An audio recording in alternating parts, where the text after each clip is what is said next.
What's up, everybody? Good morning and a very happy Monday to you all. DK Show coming to you from the TDS Sports Talk Studios this morning. Thanks for making us a part of your start. If you are listening on the radio dials, 105.1 FM, 790 AM. Also available to stream up online at sportstalk1051.com, WAYYradio.com. You got the app, download it.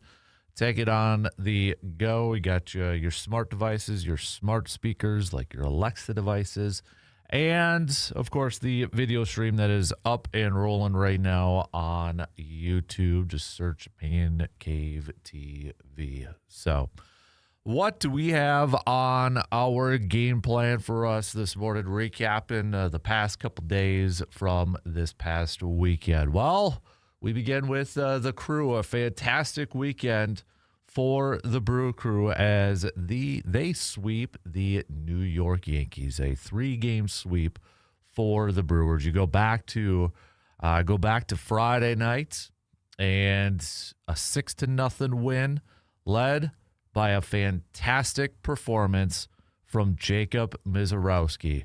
I mean, that dude, you could tell, got amped up for that game. Picking up his 3rd win on the season, lowering his ERA to a 2.45, but in his first 10 pitches in that game, you're talking about going 102, 103 miles per hour. Dude was throwing some straight gas in that game. Unbelievable performance from Jacob Misiorowski, earning some big-time tip of the caps from Aaron Judge and such. But Misiorowski threw the 5 fastest pitches ever recorded by a starting pitcher in the StatCast era. I mean, and it was all in the first inning, too. These were his first 10 pitches in the first inning. You guys, 103.6, 103.1, 103.5, 103.3, 103.3. It's just unbelievable. 103.2, 102.7, 102.8, 103, 102.4. Dude is not an animal, or not human. He's an alien. He's some sort of freak of nature or whatever have you, but that guy was impressive Friday night. So Brewers picking up the win Friday, thanks to Jacob Misiorowski and some runs early. Brewers putting up 5 runs in the first 3 innings, 4 of those coming in the second inning. And then going back to Saturday's game, the Brewers 4-3 win in extra innings, thanks in part to, well, a couple of things here. The Brewers, first off, tied it up in the bottom of the 8th. And the Yankees took the lead in the top of the 10th, but thanks to some miscues and some timely hitting and some hustle plays from the Brewers, the Contreras sacrifice fly into right field with the bases loaded, Brewers were able to come away with a victory on Saturday, 4-3. Ashby picking up his 7th win on the season, getting credited with that win. So Brewers, by the time that game was over, they had already clinched a series win from the Yankees. But that wasn't enough for the Brewers yesterday, Mother's Day, after Aaron Judge gave the Yankees an early lead, a solo shot in the first, and then the Yankees adding another one in the seconds. Brewers tied it up took the lead, in the 4th. Blake Perkins with a big-time double, 2-run double. Brewers able to put up 3 runs in that 4th to take the lead. The Yankees tied it up in the top of the 6th, though. But then Bryce Durang in the bottom of the 9th inning going up there to hit a walk-off solo shot to center field to pick up the victory for the Crew, a 4-3 victory for the Brewers, and a 3-game sweep against the New York Yankees. The Brewers are now 22-16 and second place in the NL Central. Lots to talk about with this game. I want to highlight a little bit about Misiorowski, of course. I want to talk a little bit more about Aaron Ashby because even though he picked up his 7th win, he also pitched yesterday and was awesome again yesterday. So we'll talk a little Aaron Ashby, and I want to talk a little Bryce Durang and such too. So lots of Brewers talk coming your way here this morning. So, and then throw a little Chad Patrick, because Chad Patrick did come out of the pen, something that we kind of talked about on Friday with Brandon. So, lots of Brewers talk coming your way.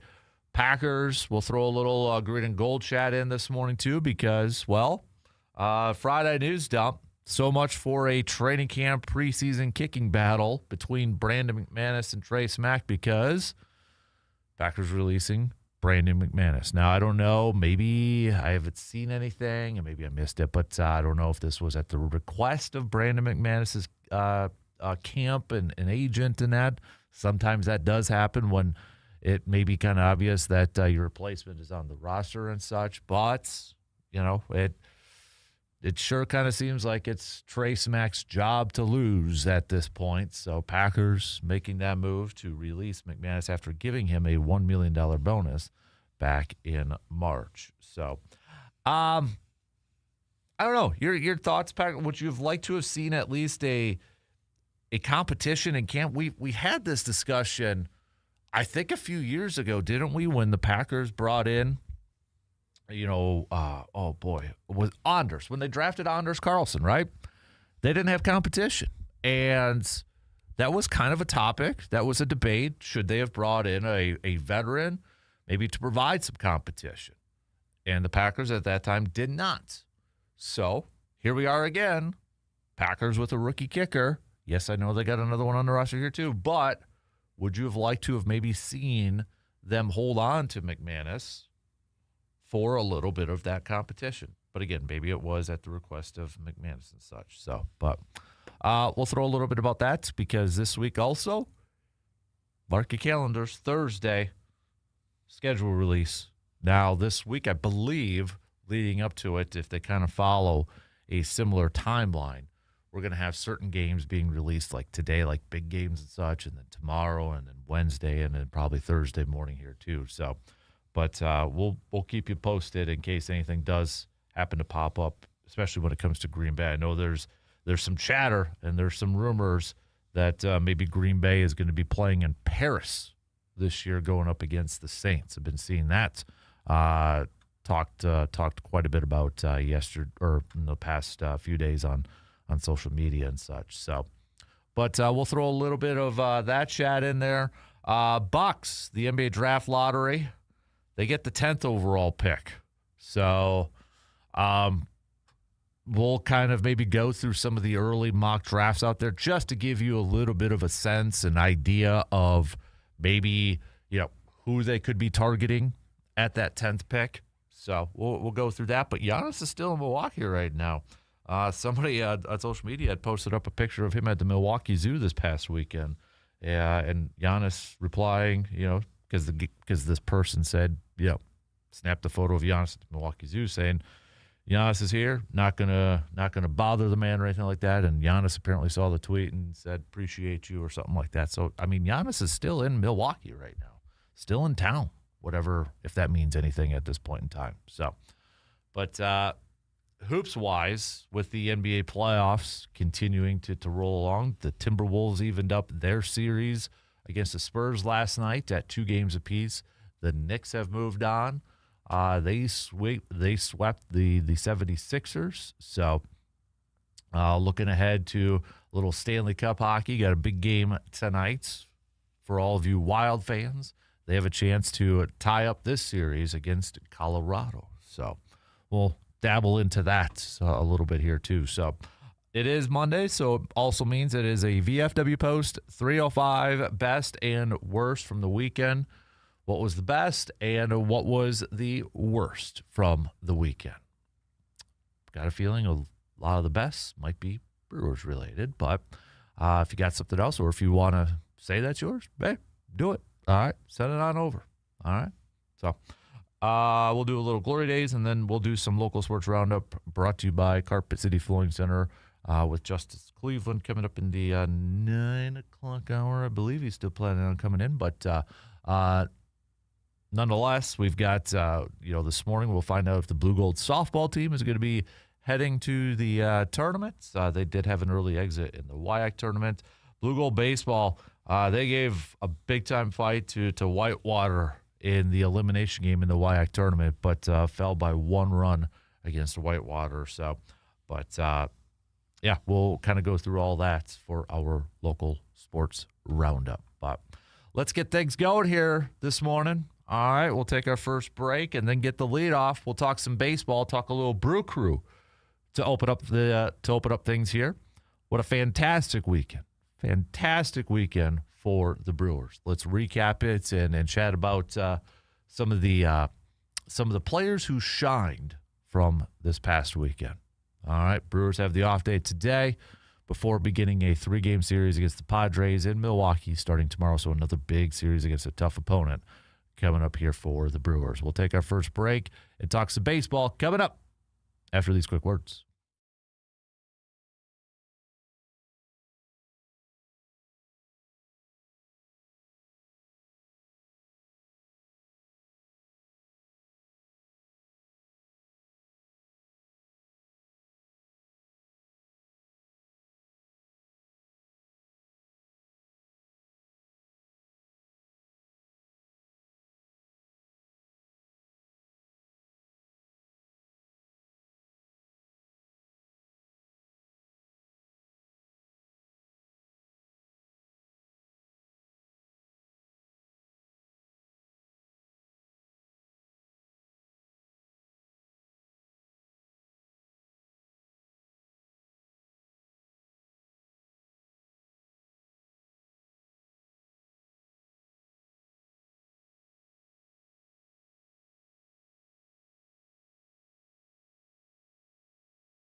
Whether you are chasing a championship or you're just trying to stay active, your body deserves the best care. And at Chippewa Valley Orthopedics and Sports Medicine, they help athletes and non-athletes alike get back to doing what they love. From sports injuries and joint pain to everyday aches, their expert team is here with personalized care every single step of the way. So no matter your level of activity, you don't have to sit on the sidelines. Chippewa Valley Orthopedics and Sports Medicine, helping you move better, to feel better, and to live better. All right, let's get things going here this morning on the leadoff. Let's talk a little Brew Crew here this morning as, again, a fantastic, great weekend for the Brewers, and that's obviously my best of the weekend is to see the Brewers sweeping the Yankees in a big-time series with the Yankees. I mean, you talk about their offense and even their pitching and such. I mean, one of the best teams in all of Major League Baseball. I don't think there's any debate about that. But let's go back to Friday night's game. Let's start from the beginning, right? Jacob Misiorowski on the mound for the Brew Crew. And then you had Max Fried on the mound, too, for the Yankees. So for a lot of people, viewed as one of the best, if not maybe right now the best pitcher in Major League Baseball, depending on some of the analysts out there, their power rankings and such that come out. But Brewers went after him. Max getting charged with just his second loss of the season, 5 earned runs, five earned runs and 6 hits. And the Misiorowski going 6 innings, giving up just 2 hits, couple walks, and 11 strikeouts. And the Brewers not even, I don't want to say wasting, but not even having to use much in their bullpen because Shane Rowan goes out there and picks up his first career save. He went 3 innings of 1 hit ball, no walks, 3 Ks. So fantastic performance from him as well. But the Brewers giving Misiorowski an early lead right away with those 4 runs in the second inning. But Misiorowski is the story of this game. What that freak of nature, that alien, whatever, because he's not human. There's no way he is from this world, from this planet, with what Jacob Misiorowski did, and to do it in front of, even CC Sabathia, who was in town for his honor walk of honor, or wall of honor, excuse me. But I mean, you're looking at these pitches, these first 10 pitches: 102.4, 103, 102.8, 102.7, 103.2, 103.3, 103.3, 103.5, 103.1, 103.6, all 4-seam fastballs. 10 pitches, 3 batters down, 1 pitch away from an immaculate inning. I mean, you had Aaron Judge after the game calling him a very special player. He hasn't really seen a fastball like that come from any pitcher. Last week we had the discussion. Do you consider Jacob Misiorowski an ace? And it was probably, I would say, a slight majority, maybe like 60-40 based off the responses that we got, was not quite. And it was most in terms of do you put him on the ace pedestal of a Tariq and a Skeens or even like a Max Fried or whoever. And the majority of responses that said not quite was, just need to see a little bit more. Call it overreaction Monday. Call it still with my rose-colored glasses on. That dude's an ace. Well, what that guy did, this is a guy that has continued to rise to the challenge and play some of his best baseball at the biggest moments. We saw it last year. You get hyped up. Maybe it was more of a media thing. Him versus Skeens, even though it's not like 1v1, right? You're going up against the lineups. But the attention, he rose to that. Kershaw and the Dodgers, he rose to that. What he did in the playoffs, coming out of the pen. The emotions of opening day this year, the nerves, and then going up against Max Fried and this Yankees lineup and Aaron Judge. I keep wanting to call him former Patriots coach Joe Judge or Giants coach Joe Judge. But Aaron Judge and and all that. And the dude delivered again. Delivered again in a big moment when the spotlight is on. Not just him, but a whole game and the opposing team. And this is a guy in the Miz kid that has continued to shine the brightest when it's a big game or a big moment. And right now, all I can do is just continue to tip my cap to Jacob Mizorowski and say that I am so happy that he is on my favorite team, the Brewers, right now. But that was such a impressive game. And you know what the scary thing is, too? Is it that far off to say? I don't think we're like hot take-ish or anything on this thing. The guy could continue to get better too, right? He could probably continue to get better and to fine-tune some of his skill sets and such. That's the scary thing, is that he has that ability, that possibility to continue to get better.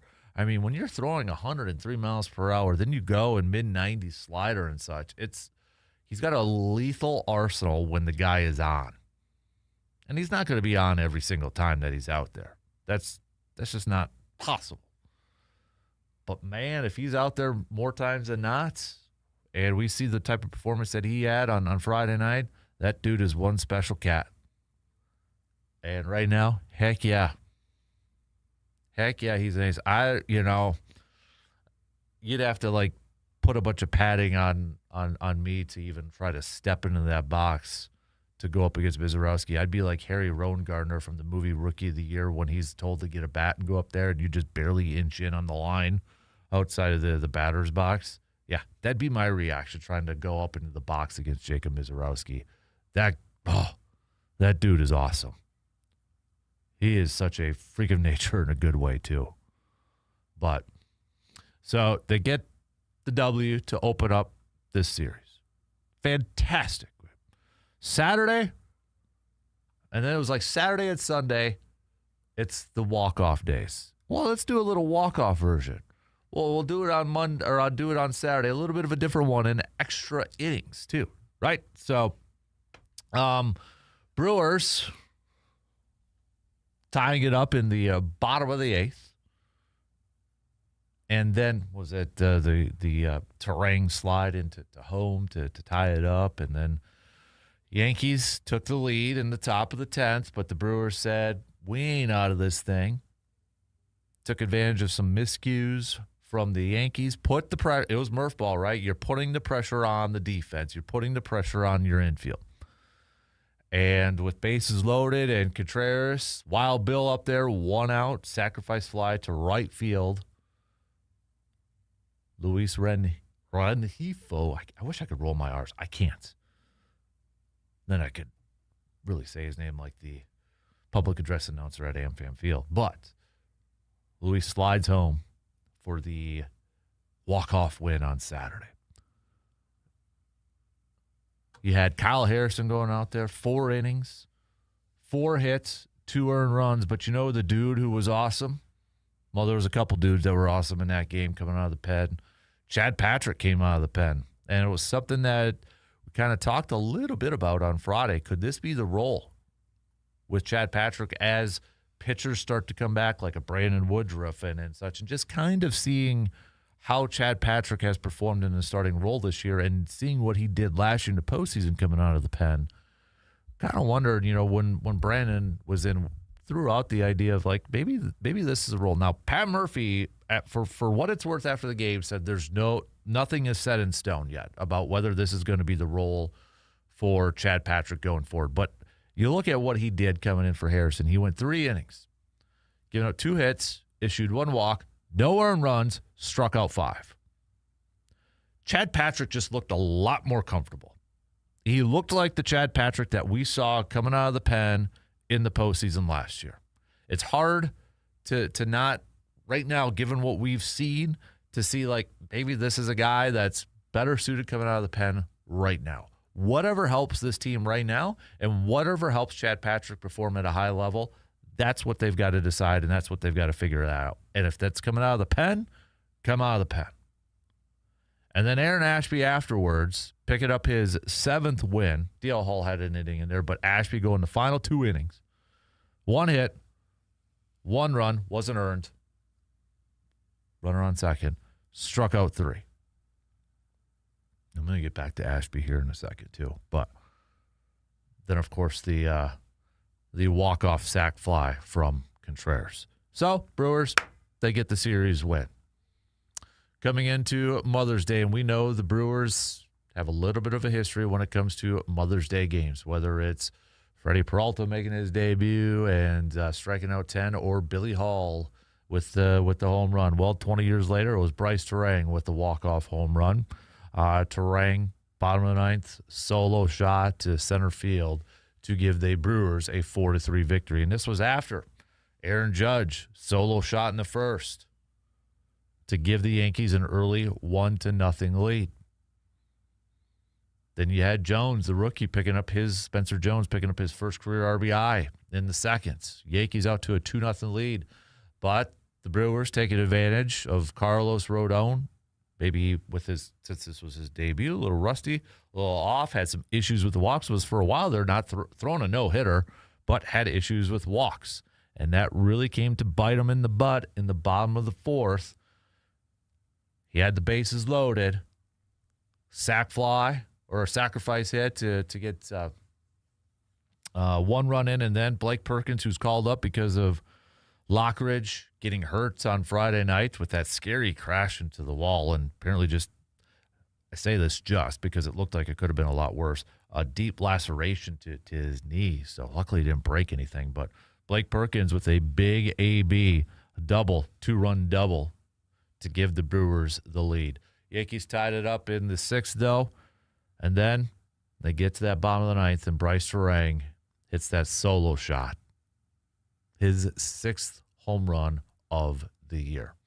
But Aaron Ashby, now he didn't get credit with this win. Uribe did. But Aaron Ashby went in for another inning yesterday, gave up 1 hit, and struck out 3, including Judge. Aaron Ashby this year, he has appeared in 19 games. 19 games. 26 innings pitched. He is 7-0, and his ERA is at a 2.08 so far. 2.08. This guy, you want to talk about a guy that has pitched in big moments, in tough situations. This guy has been awesome. Absolutely awesome to watch. In his last 7 games, his ERA is a 0.82. 0.82. Aaron Ashby has really taken this role, this kind of versatile pitcher coming out of the pen, this pitcher that, will give you a couple innings or a really solid inning in there and such. And it's just, he is a lot of fun to watch. And one of the big-time reasons why the Brewers, in this very tough NL Central, are in the position that they're in right now. Aaron Ashby is one of the better players on this team, at least so far. But a fantastic weekend for the Brewers to sweep the Yankees of New York. With that sweep, and thanks to the Rangers taking a couple games against the Cubbies and how the rest of the the NL Central has played out so far, Brewers are back in 2nd place, if that's something you're paying attention to right now as we approach the conclusion of the first quarter of the season. Brewers are still 3.5 games back from the Cubbies because the Cubbies are still 8-2 in their last 10, but they've lost their last 2. Brewers have won their last 4 in a row.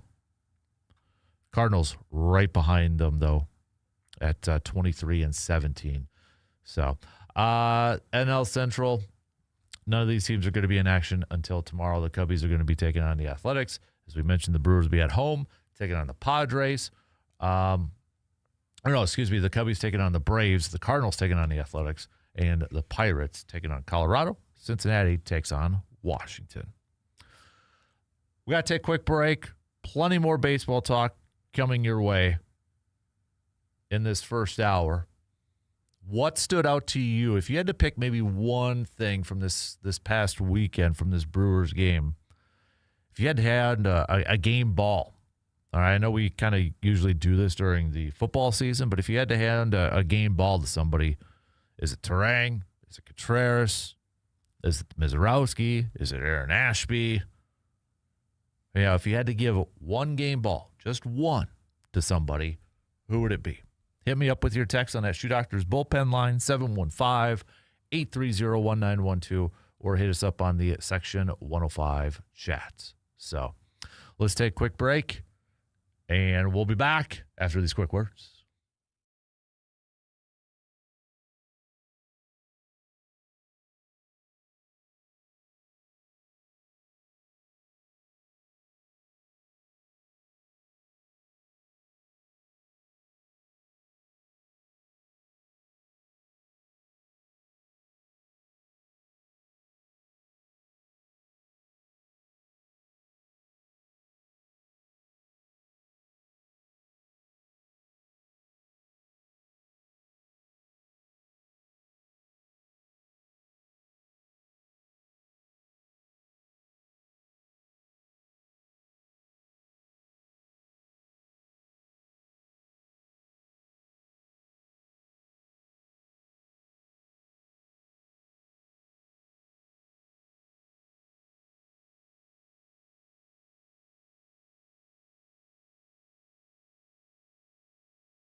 Dings, dents, or something more serious? Hey, don't stress about it. Just head to Superior Auto Body. From minor touch-ups to major collision repair, they are your go-to team for getting your vehicle back to looking like new. With experienced technicians and attention to every detail, Superior Auto Body takes pride in doing the job right the first time. So when life happens to your vehicle, trust the team that Eau Claire drivers rely on. That's Superior Auto Body, your go-to place for all of your auto body needs. C-Bomb chiming in on that Shoe Doctor's bullpen line, saying the Miz was amazing. I'm just hoping he can be like Randy Johnson. Not too many could throw flames like that and avoid Tommy John.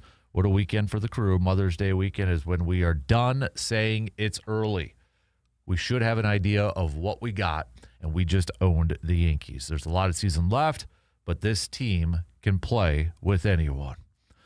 Well, and then it works out that after this Padres series, after these next 3 games against the Padres, mathematically, that'll be the first quarter of the season. In the books already, believe it or not, first quarter. Whoop, on the second quarter then. So we'll hit that up in first quarter grades, obviously, after that series and such. Brandon on the Section 105 chat saying, what was the expression on your boy's face seeing Judge in person and then witnessing a walk-off home run? Kids' reactions to those moments are the best.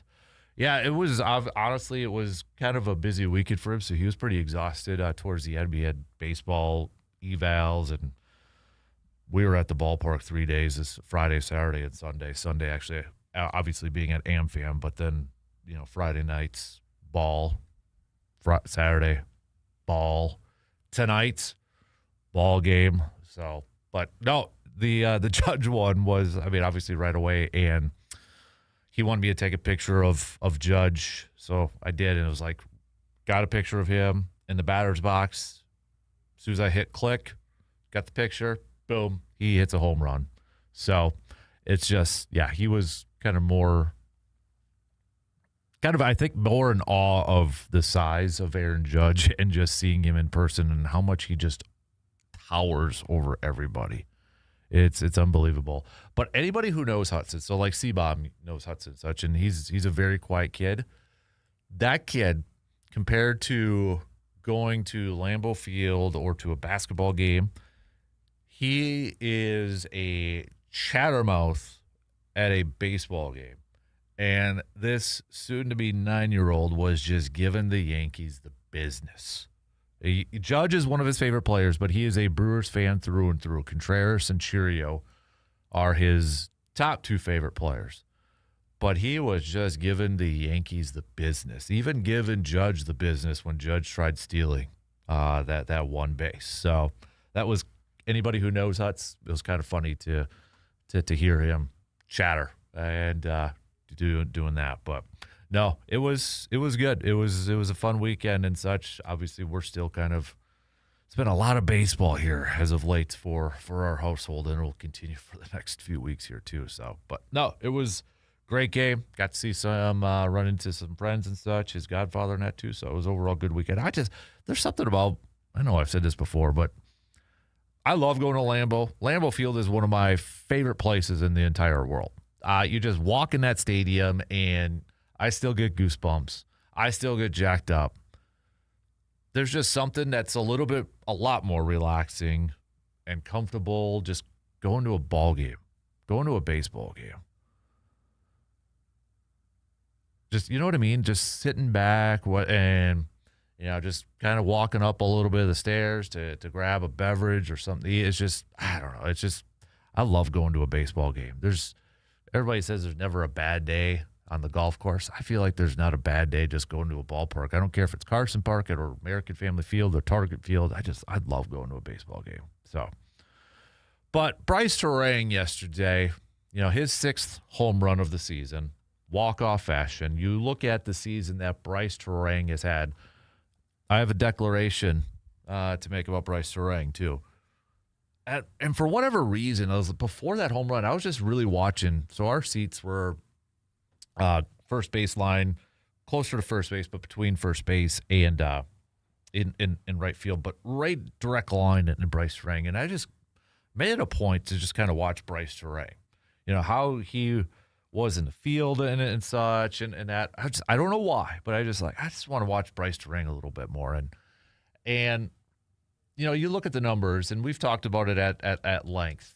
You look at Terang's career and how it has just insanely gotten better since he's been a rookie.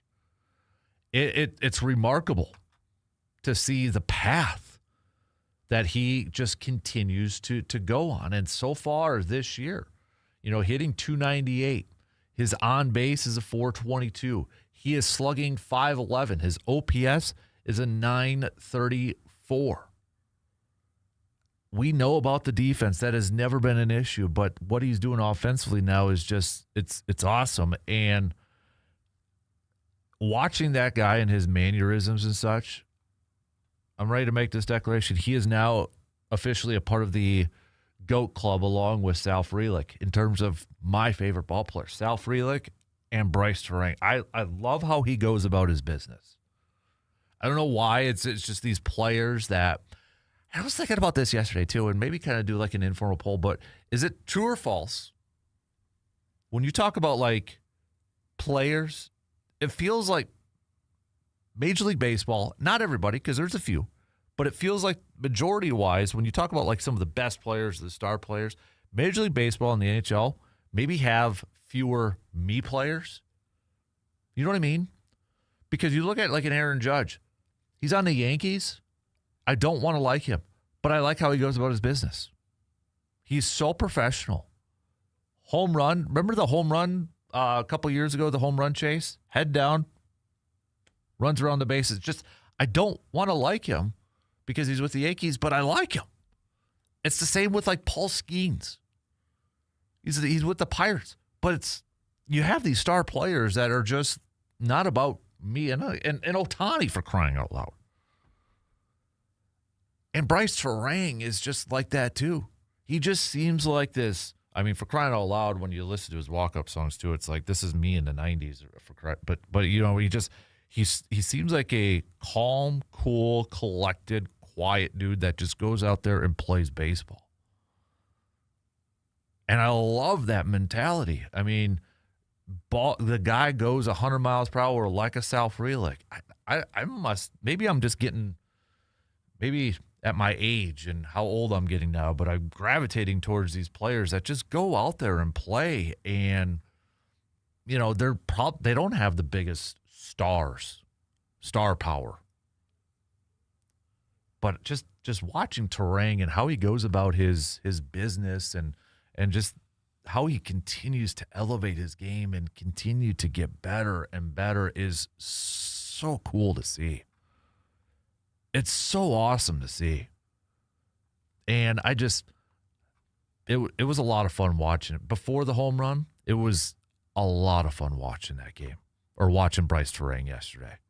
How he goes around the infield, how he gets set, gets ready.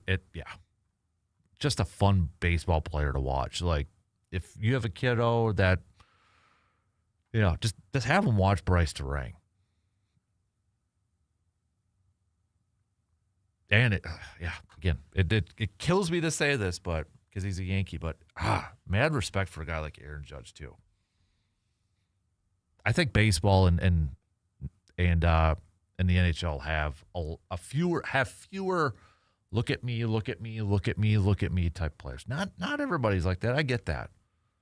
I was thinking about this on the drive home yesterday. Obviously, the NBA is probably number one. Look at me players. NFL, you got some. NBA, I think, is in a stratosphere all by itself. But, all right, we got more baseball time. If you had to give a game ball to somebody, though, from yesterday, or from the weekend, I know it's tough for the Brewers, who would it be? Let's take a quick break as we start to wrap up the first hour. We've got our first schedule release game. It's not Packers related, though, so sorry. But Cowboys-Giants, weird how that is a Sunday night football game. Cowboys, Giants, the first Sunday. Sunday night football, September 13th. That hasn't happened before. Oh, jeez. All right, quick break. We'll be back after these few words.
Looking for a great spot to unwind in Eau Claire? Well, then you need to check out the VFW Post 305 located on Star Avenue.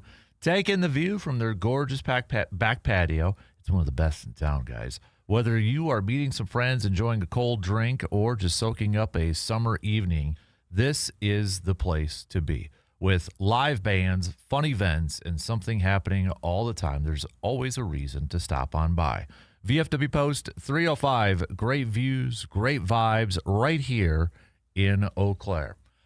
If I had to give a game ball to somebody from the Brewers this past weekend, man, there's a lot of good choices, but Ashby, Terang, which now I got to start collecting some Terang cards. So if anybody's got some basic cheapos they want to donate to the Kasper Man Cave, yeah, believe me, I was looking on eBay already. Anyways, but you got Contreras. I got to go Miz. Just what he did on Friday night is sick. I mean, that was just the power that he's throwing. He continues to get better, and he continues to get better and better and better. And just shines in these big moments. That's an ace, right? You know, we talk about an ace as like when you need a win, that's the guy. You're in a little bit of a funk. It's his turn in rotation. He's going to get you that win. Or he's that pitcher in a big game. He's going to shine. Jacob Misiorowski, man, he continues to add some notches to that belt of his. So if I had to give a game baseball to somebody, it's got to be Miz. It's got to be Misiorowski. But, hey, if you want to give it to Terang yesterday, I'm not going to argue with you. He's in my category of Sal Frelick, GOAT, GOAT status. Ashby's, I think, the most underrated performer so far for the Brewers this year. He has been awesome to watch, too. Contreras, Saturday, hit, yep. There's a few players you can put in this thing. So, plenty more baseball talk to get to. We don't have a baseball game tonight for the Brewers, but maybe a good day, too, just to kind of have a reset day before they welcome the Padres to town. But it'll be another tough test here for the Brewers, going up against one of the National League's best and a team that is in a fight in their division for division supremacy, going up against the Dodgers. Right now, it's Padres and Dodgers tied for first place in the NL West. Feel like all the attention is on the Dodgers. I get it. Completely get it. But everybody kind of forgets that the Padres are a pretty darn good team, too. And right now, heading into this series, Padres have the same amount of losses as the Brewers. They just have 2 more wins. So you look at this National League, man, you got like the Braves, obviously, with 28 wins, and then the Cubs with 27 wins. But, I mean, Brewers are right there. The Dodgers there. Padres are there, too. So we're entering the conclusion of the first quarter of the season, and there's some interesting storylines when we get to that. But Philadelphia is inching a little bit closer back to 500. They're still a whopping 9 games back from the Braves. Miami's 9 games back, and the Nationals are 9 games back, too. Mets, I mean, they're already getting talked about being trade stuff. Freddie Peralta might get traded again, for crying out loud. I was just reading from Bob Nightingale earlier this morning. He's already a potential trade candidate somewhere. So, all right, shot clock's going to cut me off. So, what's the best and worst from the weekend for you? Our VFW Post at 305, best and worst from the weekend. Hit me up with a text. Can reach out on that Shoe Doctors bullpen line, 715-830-1912, or chime in on the Section 105 chat on YouTube. Packers did release Brandon McManus on Friday. Maybe a little bit surprised, but I want to touch on this because it's kinda, not fully, kinda similar to when Green Bay drafted Anders Carlson as we get to training camp and preseason. Not fully similar, but kinda. I'll explain that coming up here in a little bit. Bucks get the 10th pick in the upcoming NBA draft after the lottery yesterday. So who are some potential targets there? We'll hit that up a little bit later on here, too. One quarter, 1 hour in the books. We'll take a quick break and be right back after these news updates.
Hour two, quarter number two, kick it off right now.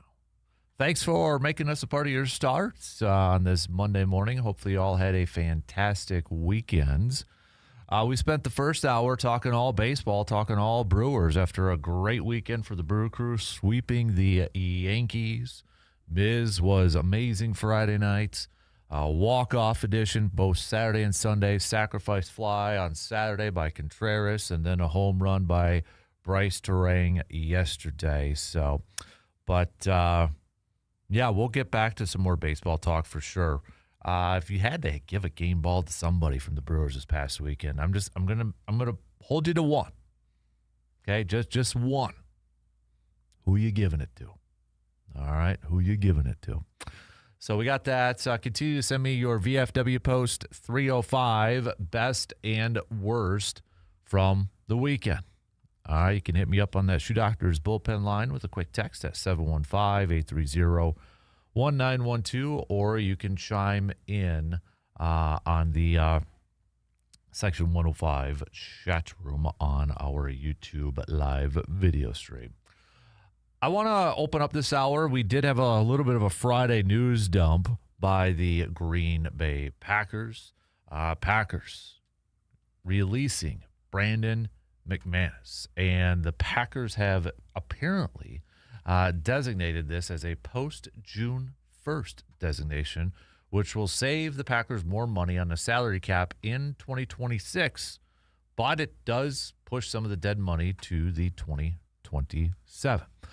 It'll create about $2.6 million in cap space in 2026 and accelerate the let's just round it, 2.67 in dead money to the 2026 salary cap and push 1.7 to the 27 salary cap. So the Packers with this designation, by the way, will carry the full 5.3 cap number on the salary cap through June 1st.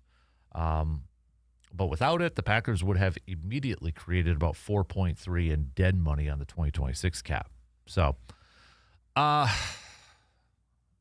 essentially, so couple things that pop out to me with this. And now, I think as soon as Green Bay traded up in draft to go get a kicker, I think the writing was on the wall that Brandon McManus' time was probably done as a Packer unless Trey Smack really struggled in preseason and training camp, and then they go to McManus. The other part I do wonder was there a little bit of a nudging from McManus's camp to say, okay, we know that the writing is on the wall here. We would like to, explore some potential opportunities. Maybe try to find another job before training camp opens. Now, I haven't seen anything that's official based off that, but it would make a ton of sense. Now, so here's the one thing where it gives me a little bit, not completely, but there is a little bit of a flashback to when the Packers drafted Anders Carlson. And they brought in Carlson and didn't have competition for him in camp. And I know that was a topic of discussion. That was a debate. That was something that we threw out there where some fans wanted the Packers to bring in a veteran kicker to kind of mentor the younger guy, to have a little bit of a competition with him. Green Bay didn't do that, and I'm not saying that's why Anders didn't work out for Green Bay, but you have some people that believe that, and they'll point to that. Well, now with no McManus, it's similar in that aspect. However, Green Bay does have Lucas Haversick still on the roster. So, I mean, they're as of right now, I mean, he's been in the league. Obviously, he's kicked in at the NFL level. But I think Lucas also, Lucas has a leg and such, but I think we kind of know that he's probably not going to be the starting kicker. And he probably knows his role. So maybe there isn't that weird kind of mojo that potentially could have been there between McManus and Trey Smack. There isn't that weird kind of like, the rookie's coming in, hey, I'm here to take your job, and I'm probably going to take your job, and then you got the veteran that's got a little bit it's natural. It's human emotions and such, but, so Green Bay still has another kicker that has spent some time in the league, that has kicked in at the NFL level, has kicked in NFL games, that Lucas probably knows the role. Maybe they keep him on as the practice squad and such, still keep him aboard of that, but he can help mentor the younger guy throughout training camp and preseason and such, and maybe even to the regular season as a special or a practice squad member. So it is a little bit similar that he won't have an established veteran, like a well-established veteran, but at least Smack will have some sort of veteran to work with in camp, which I think, to me, is beneficial. I think it's beneficial for a rookie kicker to come in and to have another veteran on the staff, maybe just to kind of Watch how they prepare, whether it's a preseason game, how they prepare for a game, how they prepare for practice, how they go about their business. What are they doing on the sidelines during the game? Just to kind of emulate that stuff. Timing-wise, I mean, it's a little bit different, from the college game in that. Even like going to maybe a little bit of the swirling winds in Lambeau that we always hear about. Well, Lucas has kicked there a little bit, so he can kind of provide a little bit of that feedback instead of just smack going in with no idea.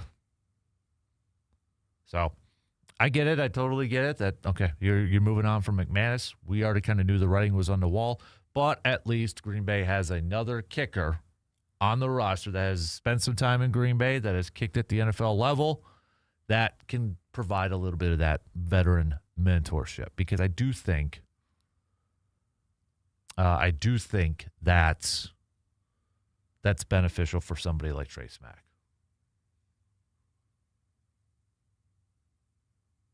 But again, we'll find out this week too. It's NFL schedule release week. Thursday, the schedule will be released, and we'll hit that up more when we get to Thursday and that. But in case you missed a little bit earlier, each day they're going to announce some games, some of the primetime games, some of their big matchups and such. And they've already announced the first Sunday night football game for Sunday, September 13th. And surprise, surprise, it's the Giants hosting the Dallas Cowboys. Haven't heard that one before. But there was a rumor going on the past few days that it could be the Packers could have an international game this year, and it could be in Paris going up against the Saints. That's something that's been running around, at least on social media, for the last few days. So I feel like that would be one that would be announced before Thursday, but don't quote me on that. So, and it would not count as a Packers home game because that would be a Saints home game. So anybody freaking out or worrying, is that counting for a Packers home game? That is a Saints home game. And I think that would be the only option left on the table for Green Bay to have an international game this year. So, but maybe when we get to Thursday, give you a heads up on some homework assignments. And you don't have to be a Packers fan. You could do it for your favorite team if you'd like. Maybe give me some predictions when it comes to the schedule and such. All right, let's take a quick break. I do want to switch gears here for just a skosh and talk a little hoops because we know where the Bucks are drafting now. We know where they're at. They're going to be at number 10. Does that change the offseason plans when it comes to Giannis or roster construction and such? Or maybe it doesn't. Who are some potential options for players to be drafted at that spot? Let's go through it. All right, we'll take a quick break, and we'll be right back after these quick words.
Sunshine, road trips, summer adventures, hey, they're calling, but is your vehicle ready? At AJM Automotive in Eau Claire, they'll make sure that you hit the road with confidence. From AC checks and oil changes to brakes and full inspections, AJM Automotive has you covered before the heat kicks in. With 2 convenient Eau Claire locations, expert service is right around the corner. Don't let car trouble slow down your summer plans. Schedule your appointment today by visiting ajmautomotiveservices.com. AJM Automotive, keeping you cool, safe, and road trip ready all summer long. All right, so switching gears here for just a quick minute or two. But the Bucks, we had the NBA draft lottery yesterday, and the Bucks ended up getting the 10th overall pick. So they will be selecting, as of right now, number 10. And a popular, if you're kind of wondering, and I get it, it's not the NFL draft, okay, where we know how many players.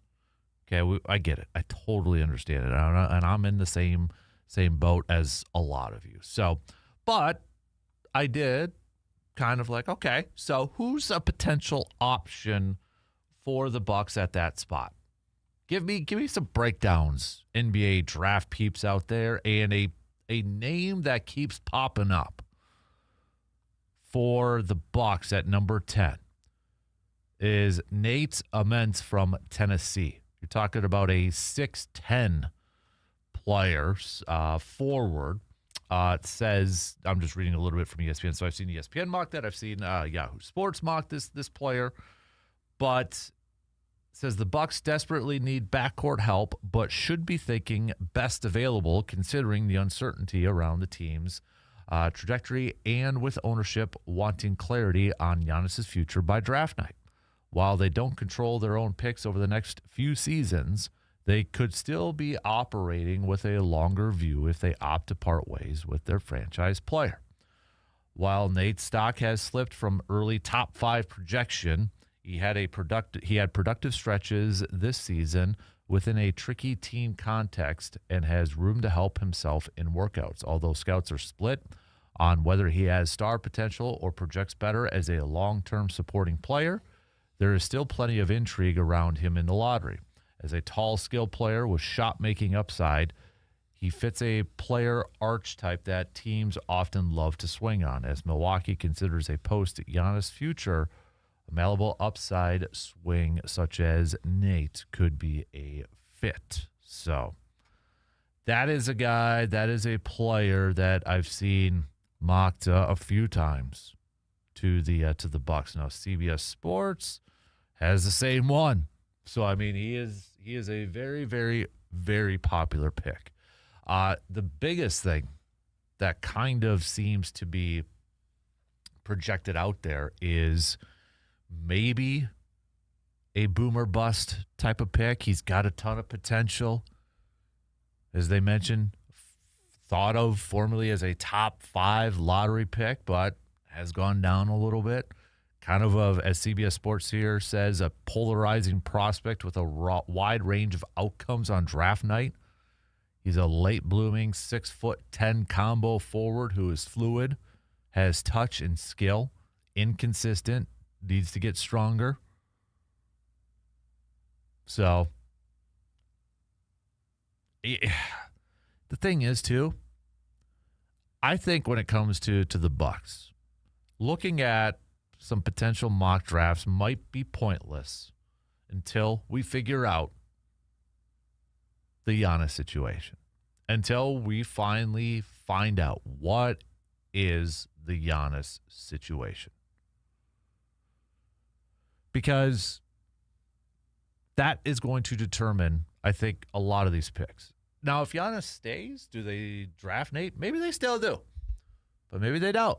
Maybe if a guy like Braden, the shooting guard from Arizona, is on there, maybe they go with a 2 guard. Maybe they go with a big. You know, so the Giannis situation is going to determine a lot of different things. And then the fact, too, that if they do trade Giannis, they're probably going to have a high pick, too. Or at least another first-rounder for this year. So it's kind of, I'm looking at them just to kind of see if they stand around at 10. Where are a lot of people? And right now it's a wide majority are going with Nate from Tennessee here. But it'll change quite a bit if Giannis is traded. Now, will Giannis be traded? We don't know yet. We got a month left. But he's still in Milwaukee, apparently. He's still hanging around town. He ain't in Greece. He was spotted at the Milwaukee Zoo this past weekend.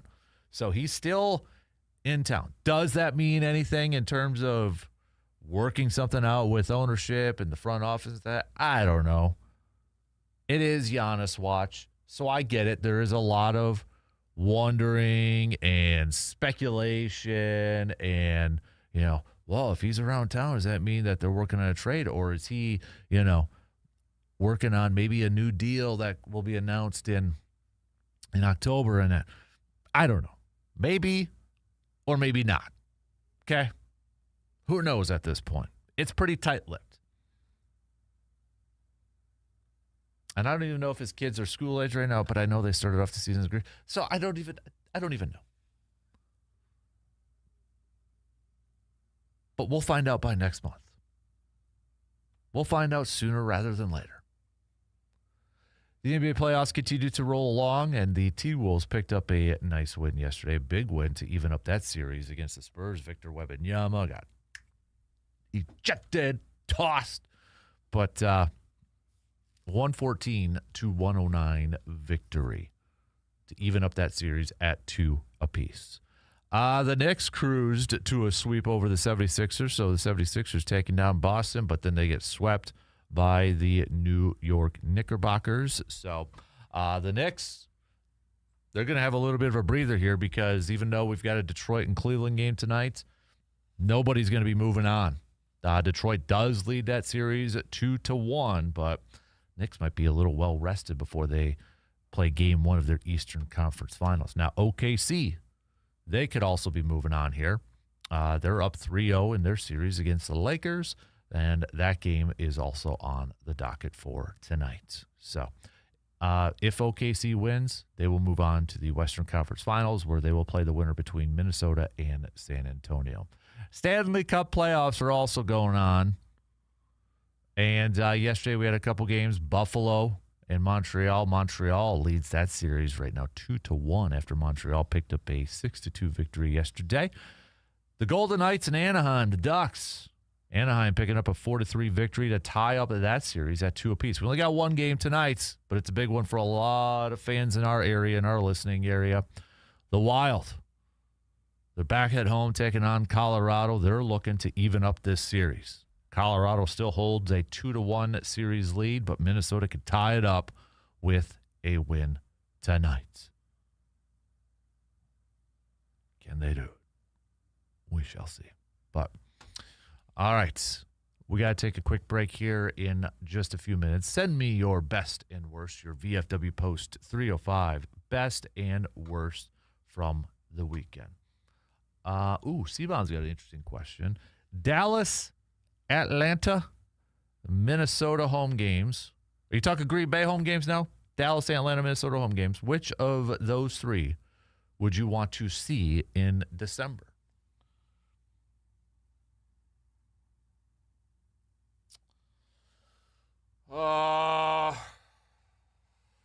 Good question. I might go. I'll take Atlanta off the board.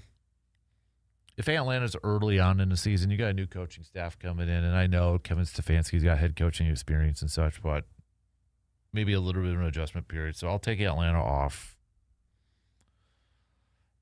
Dallas has a new defensive coordinator, first-time defensive coordinator too. So would you rather play them early on as they maybe kind of go through some adjustments and fine-tuning? Minnesota has a new quarterback coming over and Kyler Murray. So on the flip side, we can also ask, right, Steve? We can also ask it this way: which of those teams would you maybe rather play early because they've got some new pieces, new coaches, if that matters a lot? That's why I liked playing Detroit week 1 last year, because they had 2 new coordinators just to kind of get at him right away. All right, well, let's ponder that. You did throw Miami in there, dude. They play Miami too, right? At Lambeau. So Malik Willis, Green Bay South coming. Let's take a quick break. Back with plenty more coming up after these few words.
Summer is nearly here, and that means it's time to get outdoors, make some memories, and be ready for whatever the season brings. That's where Tilden Gun comes on in. Whether you're gearing up for maybe some target practice or heading to the range or preparing for your next outdoor adventure, Tilden Gun has the selection and expertise to get you set up right. From firearms and ammunition to accessories and safety gear, they've got everything that you need, all backed by a knowledgeable service that you could trust. At Tilden Gun, it's not just about what you buy, it's about making sure that you feel confident, informed, and ready every single time you head on out. So this summer, don't just enjoy the outdoors. Be prepared for it. Stop by Tilden Gun today and see why they are a trusted name for shooters and outdoor enthusiasts alike. All right, so the Brew Crew again, off day today. I think every team, and if my memory serves me correct, every team in the NL Central has the off day today. But in case you are just wondering if this is something that you pay attention to, MLB.com has their latest power rankings up. Number 1 is the Cubs. They move up from 4 to 1. Brewers coming in at number 6. So they moved up a couple spots. They were at 8. And they're right up.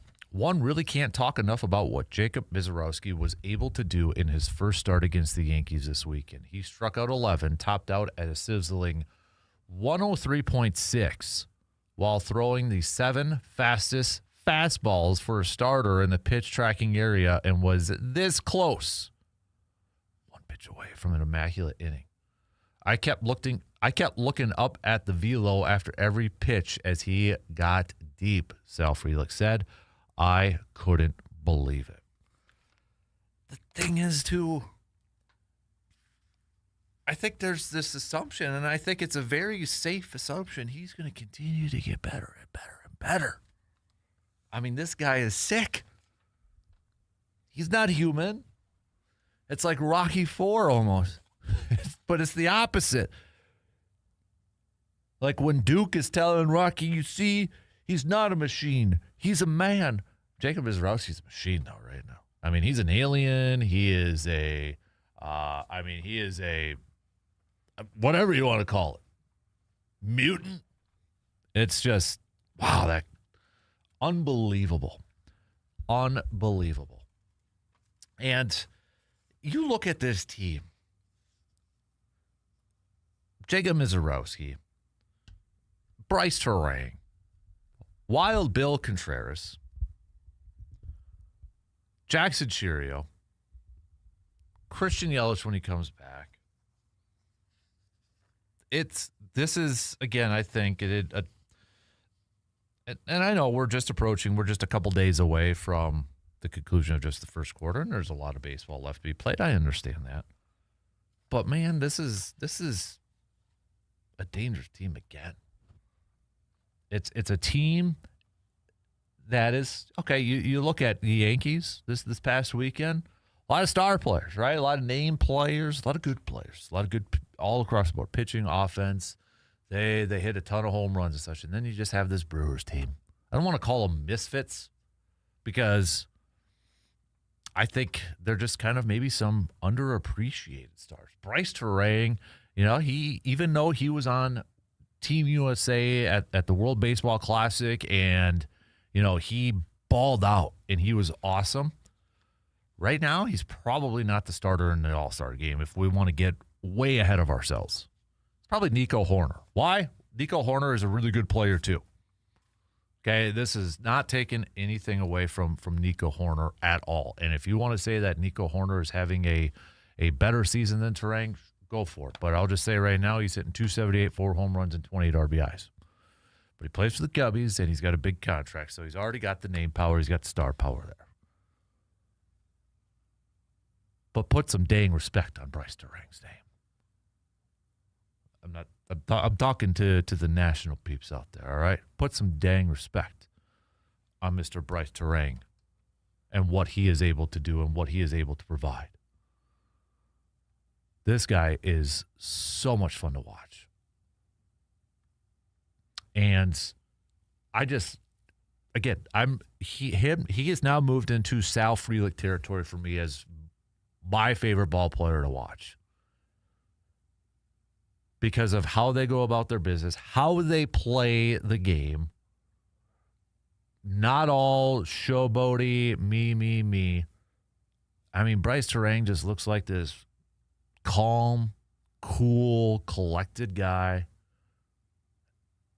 It's such a joy to watch him play. It's so fun to watch this guy play baseball. He's not the biggest dude out there, but man, what he's displayed with some power and such. And I love his story, his trajectory of when he first came into this league and his continuing evolution of getting just better and better. The defense has always been there. The defense has always been his calling card. But you go back to his rookie year. I was a little surprised. A lot of people were a little surprised, like, oh, he made the team out of camp. There was some talk like, okay, he would probably make it, be called up at some point, but he made it at camp. And he struggled offensively. Got sent back down, got called back up, but he struggled his rookie year. Second year, got a new manager in Pat Murphy. Pat Murphy kind of pretty much laid it out to him, said, we're going to give you a chance to, hit off of left-handed hitters or pitchers, and if you can't, maybe, you're going to be benched against that, or just he kind of, I don't know if I want to say ultimatum, but it gave him a chance, empowered him. And boy, Terang not only rewarded that by just hitting better off of left-handed pitchers, but just overall from an offensive standpoint.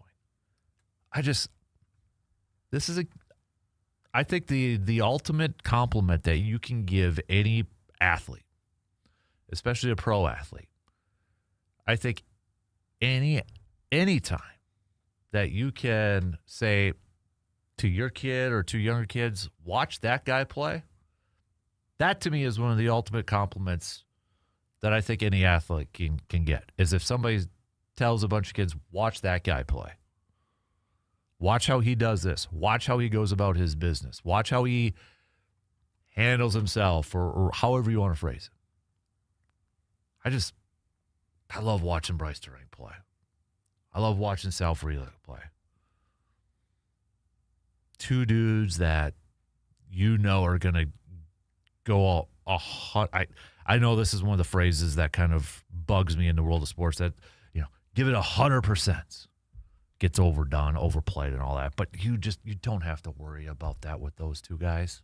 Every time they step out on the field, you don't have to worry about that.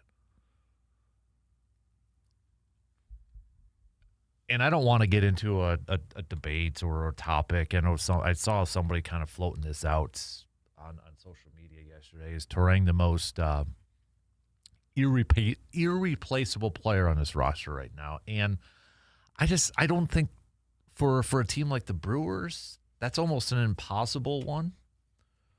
Sure, you can make the case for it, but I could also make the case for Contreras. What he does offensively, but how he handles the pitching staff. You can make the case for Mizorowski. I think you can make the case for a lot of people. And the offense has kind of looked a little bit better with Jackson Churio in the lineup and just kind of solidifying it a little bit more. I think the Brewers are a little bit of a different team where it's not just one player, or one player is going to completely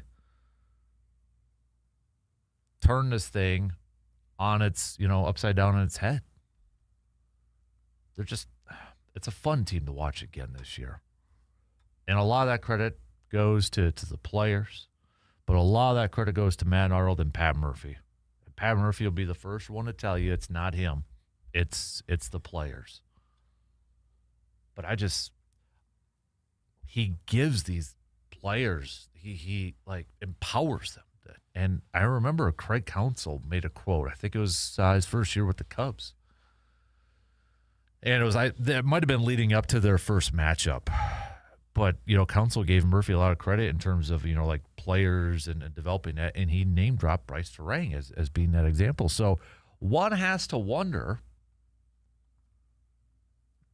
I mean, you look at the parallels, right?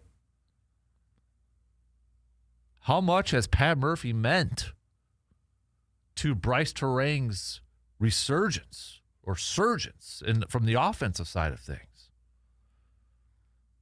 Maybe not a lot. And I think Pat Murphy would probably say that he doesn't deserve any, he himself doesn't deserve any of it, that there wasn't anything that he really did. It was all on the player. I think Murphy would probably say that. But you look at this, and maybe it was just a little boost of confidence from the manager to the player that has gotten Bryce Terang to develop into the type of player that he is right now. So that was awesome. What a fantastic game. I like this nickname. Is this what we're going to call you? Big Daddy Crush from the 715. Awesome weekend, Brew Crew. That's why we watch. Right? That's the beauty about baseball, too. Mark says, Brewers game ball to Contreras. He manages the defense, calls the game, and handles all those young pitchers, then seems to always come up with a big hit. He is the leader of the band, straw that stirs the drink, etc., etc. We got a few more going. Miz for game ball. Another Miz from Josh. Jeff going Miz. We've got Chris going with Terang. Travis going with Terang. And Mike also going with Miz. So it seems like Miz is the leader in the clubhouse so far. Again, I don't think there is a right or wrong answer in this thing. So, all right, we got to take a quick break as we start to wrap up the second quarter and head into halftime, believe it or not. Already cruising through on this Monday morning. We'll take a quick break and be right back in just a couple minutes.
Summer is almost here, and that means it is time to freshen up your home from the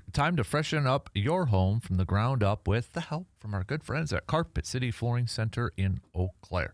Whether you are hosting backyard get-togethers, opening the doors to some family and friends, or you're just ready for a seasonal refresh, new flooring can completely transform your space. From soft, comfortable carpet to durable luxury vinyl planks, Carpet City Flooring Center has everything you need to bring your vision to life. And it's not just about the looks. It's about quality that you can count on and expert guidance every step of the way. Their team is ready to help you find the perfect fit for your style, your needs, and your budget. So before summer officially kicks off, make sure that your home is ready to shine. Stop on into Carpet City Flooring Center today and make that first step towards a space that you will love all season long. All right, we only got about, what do we got? 7 minutes left to the top of the hour, 7-ish minutes left to the top of the hour. So plenty more baseball talk to get our way, or coming our way here. So send me your VFW post 305, best and worst from the weekend. All right, best and worst from the weekend. Send them on over. Text it, 715-830-1912. Also, you can join in on the Section 105 chat room. So we'll get to some more of those responses. We'll do a little Glory Days brought to you by Summer Jam coming up a little bit later on. We've got some local sports roundup brought to you by Carpet City Flooring Center.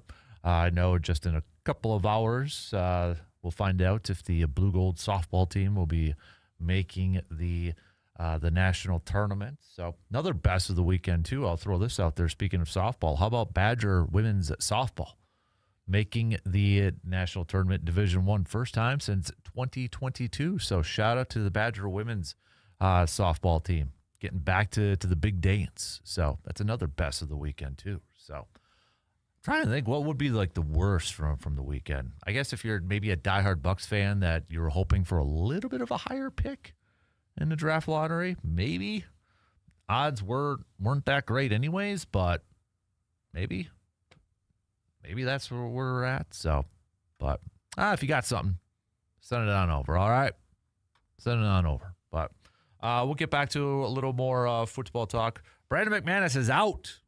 So long or so much for that preseason training camp kicking battle that we were going to have between a rookie and a long-time established veteran. Packers still have another kicker on the roster and such, but we'll maybe hit that up as we're going to find out the full-on schedule Thursday. Some games have already been announced, like big matchups or primetime games and that. So if anything Packers-related pops up or drops, I'll let you know in the next couple of hours from now. But that'll be on Thursday, so you can plan your falls and winters around the NFL schedule. But we'll talk more about that when we get to Thursday, like what do you look for, what are the games you're looking forward to, what's some of the things that you look at and such. So we'll revisit that a little bit later on in the week in that too. So, but what else do we got on the docket here? We got a couple more texts to catch up. Game ball goes to Terang for his walk-off home run and just overall play from this past weekend. Another game ball goes to Jacob Mizorowski. It says, Ben, that dude was amazing to watch on Friday night. So, yeah, I know we just had that conversation last week about Mizorowski and Ace and that, but if you want to call it rose-colored glasses for me, I think I might be ready to put that crown on him. Maybe I need to give it a couple more days here and relax. That was a fantastic series. Fantastic series against the Yankees. Pitching, offense, man. Did we get a new role for Chad Patrick? I want to hit that up coming up in the next hour. Maybe a little bit of a glimpse of what Chad Patrick is going to be doing here for the Brewers going forward. Maybe got a little bit of a glimpse from that this past weekend. Aaron Ashby continues to just roll too, man. Aaron Ashby continues to just ball out. I don't know if Chad Patrick kind of goes in the pen and you throw Aaron Ashby's already in there. D.L. Hall has been solid.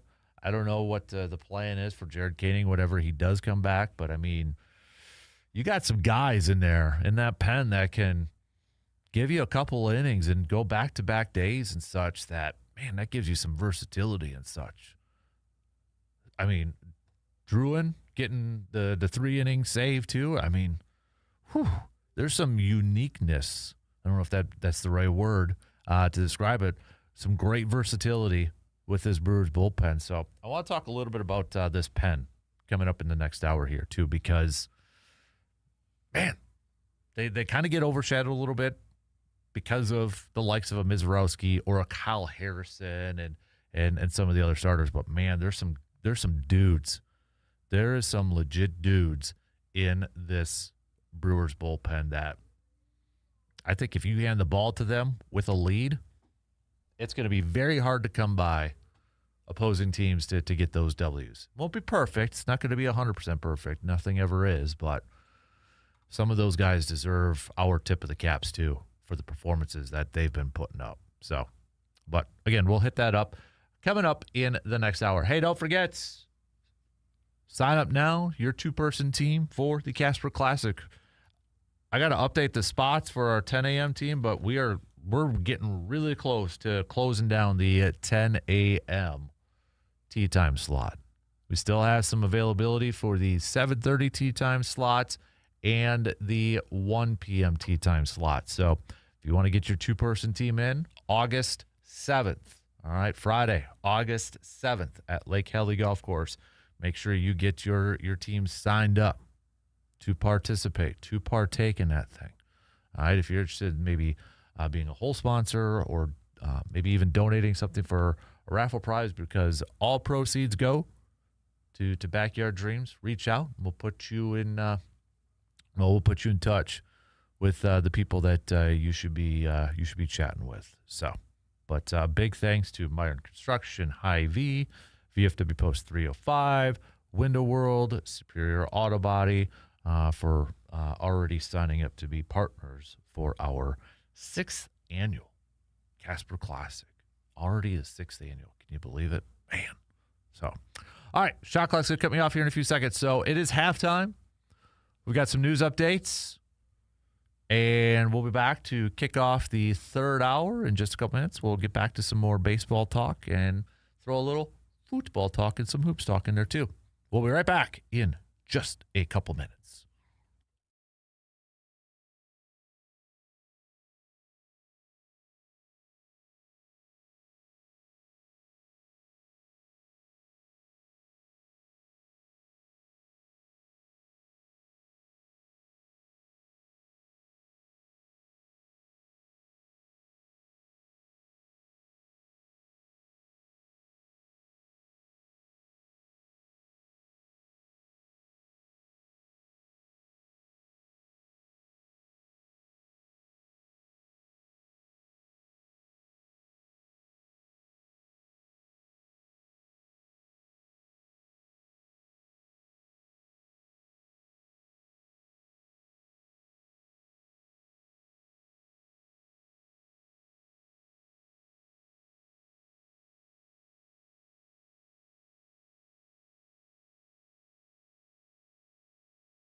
All right, halftime is over with, you crazy kiddos. We are on to the third hour.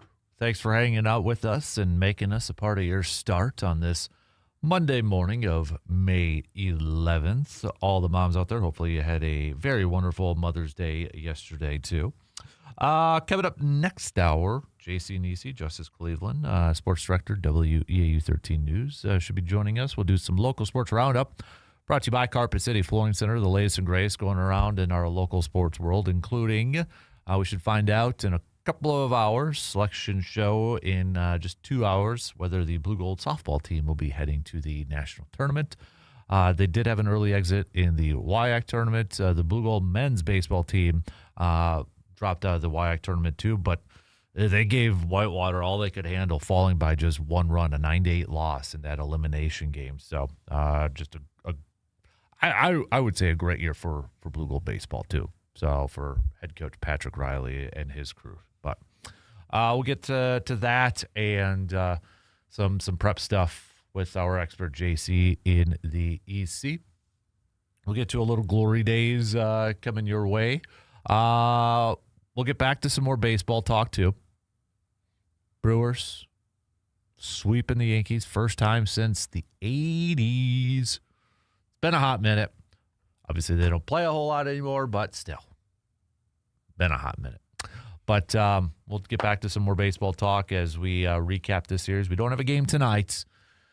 I would say a much-deserved day off for the Crew as they get set to take on a Padres team that's tied for first place in their division with the Dodgers right now. So another big test coming up here for the Brewers. I think they did. Let me see if I can find it here really, really quick. I believe the Brewers did announce the 3 starters for this series. I think I had it here. Just it's going to take me a little bit here, but anyways, once I get to it, maybe I'll. Is it right here? I'll find it. I know Miz is pitching in this series with the Padres. He's back on it. And Chad Patrick is not pitching in this series. Or at least he's not a starter, I should say. I should have clarified. He's not slated to start as of right now any of these games going up against the Padres. So, here we go. Tuesday's Brandon Sproat, Jacob Izarowski. Wednesday, Kyle Harrison. Thursday. I knew I had it somewhere. I got too many windows opened up here. But yeah, we'll get to more Brewers talk coming up here in just a skosh. Oh, how about this little fun nugget? This is from our friend Hunter Baumgart. Milwaukee Brewers are now 37-22 on Mother's Day. Best record in baseball on Mom's Day. Hey, yeah. Yep. That probably doesn't surprise Brewers fans as of late, right? That probably doesn't surprise them too much. But anyways, football-wise, did have a little bit of a Friday news dump on Friday with the Packers. The Packers making it officially official, releasing kicker Brandon McManus. So what we thought maybe was going to be a little bit of a training camp / preseason competition, kicking competition. Nope, not the case, as the Packers. And it's a post-June 1st designation. So the Packers are electing to split that cap hit a little bit for this year and a little bit for next year instead of taking the entire dead cap hit on now. So what that means is that the Packers also have to carry his cap hit up until June 1st. So, but they're splitting it. Well, maybe that means, again, for some potential extensions that they want to put on the books for this year. A couple things to me stand out with this. One, this is just purely speculative on my part. But part of me wonders, was there any push from Brandon McManus's group, his agent or his team or whatever you want to call it, to have this get done? You know, did they see the writing on the wall? They're like, okay, a team doesn't trade up for a kicker in the draft, and then, you know, we're already a veteran there. It probably means our job's in jeopardy. It's probably already the future's been out there, like predetermined future. So instead of going through camp and instead of going through the preseason, Let's just cut ties now so he can maybe hitch on to another team. That's a possibility. It would make sense. The other thing that kind of stands out to me is, so when Green Bay drafted Anders Carlson a few years ago, they elected not to have any veteran competition in camp with him. It was just Anders. He was the only kicker in camp. And so when they drafted Trey Smack, it's like, okay, they're going to have some veteran competition. Because if we go back to the Anders Carlson thing, I think it was a discussion point that we had, and a lot of people said, man, wish there was a veteran in camp just to provide a little bit of competition to the rookie. And I think a lot of people were kind of like, okay, we're going to have competition in this camp, but that's going to be a good thing for the rookie. And now with McManus out, they're like, oh, no.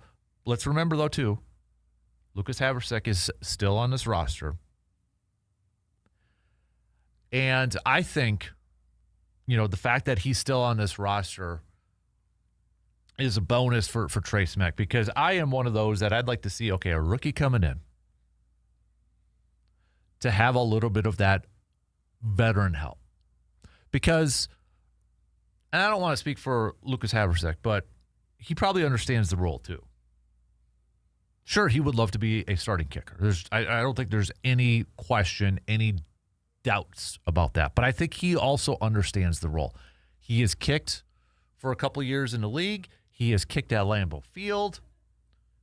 He has kicked in regular season games. He could be that veteran presence for Trey Smack and kind of help him throughout the early goings. And maybe Lucas makes the practice squad again this year for Green Bay. And then, Trey's also got that guy to kind of lean on during the season and such. But I think at least from a training camp, preseason point of view, to have a veteran to kind of where you can watch that veteran, how they go about their business, what they do in the sidelines during games to stay warm or loosened up and that sort of thing, I think is a bonus for a guy like Trey Smack. And the fact that it's somebody like Lucas who probably knows the role and probably embraces it better than what maybe Brandon McManus was going to embrace. Because McManus probably is like, hey, I'm a starter. I want another shot at a starting job somewhere.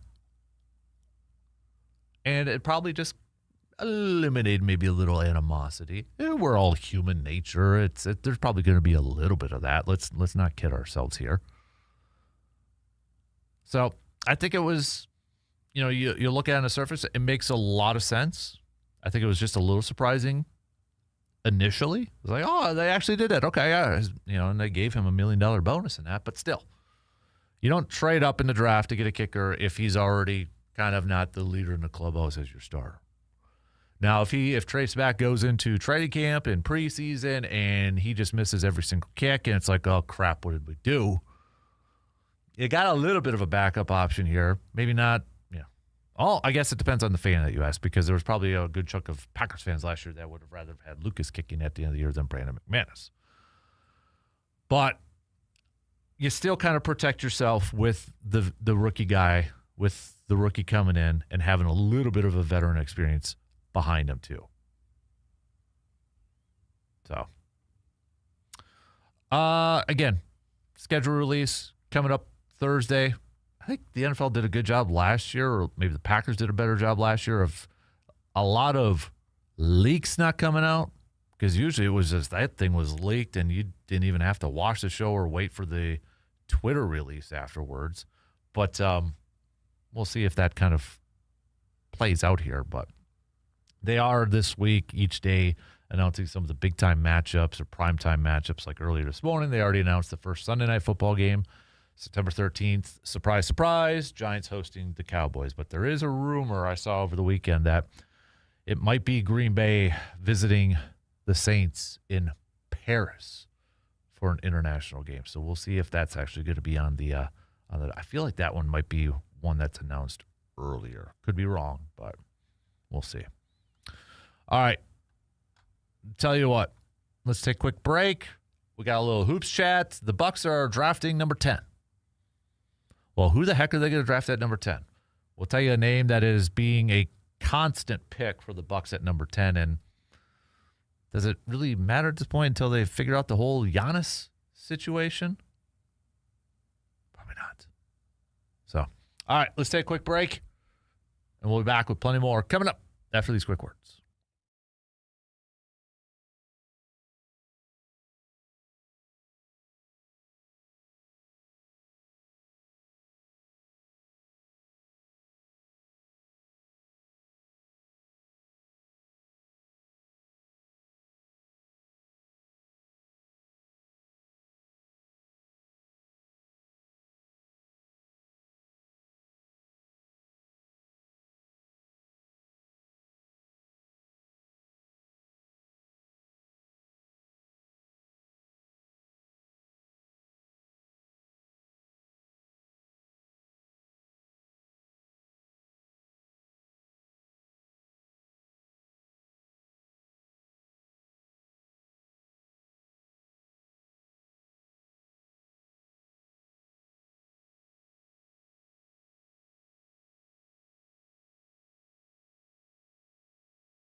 Summer's almost here, and that means it's time to hit the road and something that you love. And at Toyson Ford, you will find a great selection of new and pre-owned vehicles ready for every adventure. Looking for power? Looking for comfort? How about reliability? Hey, they've got it, all backed by a team that's committed to making your car buying experience easy and stress-free. So whether it's a weekend getaway or your daily drive, make sure that you are riding in style this summer. Toyson Ford in Chippewa Falls, where your next journey begins. Just diverting a little bit here. I know we're in baseball season and such, and probably one of the things that's furthest away in your mind is NBA basketball, unless you're a T-Wolves fan. Of course, T-Wolves evening up that series yesterday. But we had the NBA draft lottery yesterday. And Bucks fans kind of paying attention to this to see where the Bucks are going to be picking, and are they going to be able to keep the pick and such. But the Bucks will be drafting, as of right now, number 10 in next month's draft. So who's available at 10? Or who are some options at 10? Obviously, we don't know who's going to be available at 10 because it depends on the first 9 picks. But if you look at a lot of NBA mock drafts, and it's different than the NFL draft, where a lot of us already know probably, over under 30 names, it feels like. Probably even more for some of us. But NBA is a little bit differently. So I was kind of just curious. I was looking up some mock drafts. Where do the experts have the Bucks going? And honestly, there's just one name that keeps popping up with the Bucks. It's a consistent pick. Nate Ament from Tennessee. He's a freshman. Averaged 16.7 points per game, 6.3 rebounds per game. He seems like from every NBA experts or NBA draft analysts that I've been reading of, it really seems like it's a boom or bust pick. And this was a guy that was initially thought of as a top 5 lottery pick, but the stock has fallen a little bit. And I've seen some comparisons, some trajectories where he could be like a great player, starter, or to a bench role player. There's a lot of kind of uncertainty surrounding him, but a lot of the people, a lot of the experts, a lot of the analysts out there all agree that the potential is there, that he could be a really good player. It's kind of an unknown right now with his progression, which you can honestly make the case for any pick in any sports history. Really, right? I mean, I know some people get labeled as the safest pick in the draft, but really, you're drafting 18, 19, 20, 21-year-olds. You don't know how they're all going to pan out. And honestly, right now, too, I don't, when it comes to a Bucks mock draft, let's answer the biggest question first and foremost. Is the Greek Freak going to be there? Is Giannis going to be there? If he's not going to be there, then okay. Then I think you can have an idea. First of all, you may have another first-round pick to draft, but you kind of already have, okay, if he's not going to be there, then you kind of fill in, maybe you go best available. I think you still go best available at this point, but you know what I mean. But if he is there, maybe that does take away, okay, maybe they don't draft this kid who is 6'10". Since Giannis is already 6'11", you got a Miles Turner, you got a Bobby Portis. Maybe you go with the 2 guard. Maybe you go with some backcourt help. Maybe you go with a legit big down there, and you have Miles Turner as your 4, Giannis is a 3. Then you got some insane height and wingspan. But I think, to look at those, yeah, I looked at all the mock drafts. I looked at a lot of them, trying to get a sense of where the experts are thinking that the Bucks are going to go or who would be a good fit there in that. But honestly, let's answer the main question first. That's first and foremost. And I don't know if the Bucks drafting 10th really, because you have some people saying, okay, now they're drafting 10th. What does this mean? Does this mean that the Bucks are going to trade Giannis because they're drafting 10th and maybe not higher, or they're going to keep? I don't think that bears anything into the decision where they were going to draft in this draft. Whether it was 6, 7, 13, whatever the case. I don't think that matters one bit. And I don't know if it means anything. I know people, hey, I'm guilty of it too, because I want to know an answer. I want to know what's going on. We're getting tired of talking about it. We're getting tired of wondering what's going to happen with with Giannis, and is he going to be there? Is he not going to be there? Et cetera, et cetera, et cetera. I know he was in Milwaukee this past week. He was spotted at the Milwaukee Zoo, okay? That's a thing that's like trending on Twitter right now, /X, because somebody had tweeted a picture of him there saying Giannis is here, but I'm not going to bother him. And then Giannis reposted the tweet, found it, said, appreciate you, or something like that. So, yes, he was in town. Does that mean he was in town for negotiations of a new contract? Was he in town for figuring out where he's going to be traded? Or just maybe he was in town going to the zoo? Who in the heck knows? I wish I knew. I would love to know why, maybe he was in town to talk to Taylor Jenkins, to talk to the brass, to figure out he's going to stay in Milwaukee. I wish I knew that. Or maybe he was just kicking it in Milwaukee in the middle of May, hanging out Mother's Day weekend in Milwaukee by going to the zoo with his family. Could just be as simple as that. But that's not how we operate, because there is a big uncertainty surrounding his future. So we got to figure it out. We're trying to figure it out. Is he coming? Is he going? Is it getting tiring? Yes. But this is what you get with world all-star players, your team's best player. That's what you get. And that's what we're going to continue to ponder and speculate, and not just us, but everybody out there, until a decision is finalized.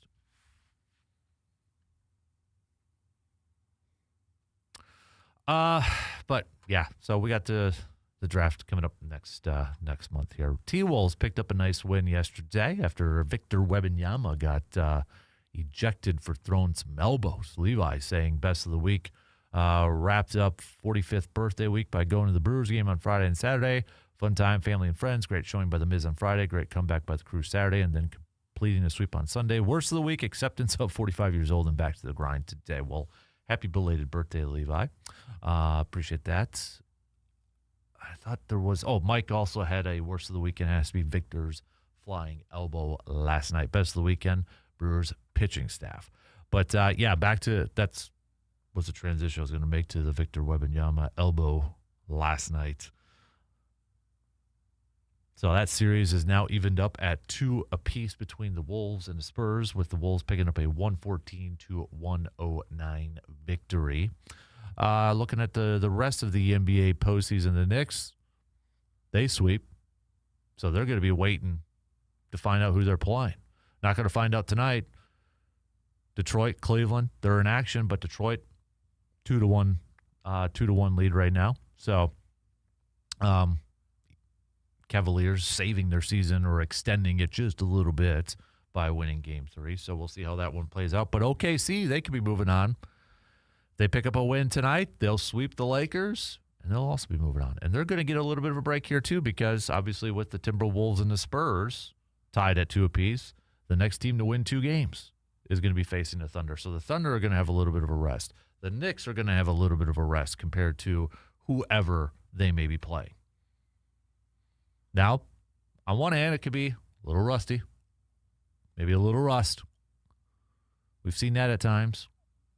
On the other hand, it may be nothing. Big deal out of nothing.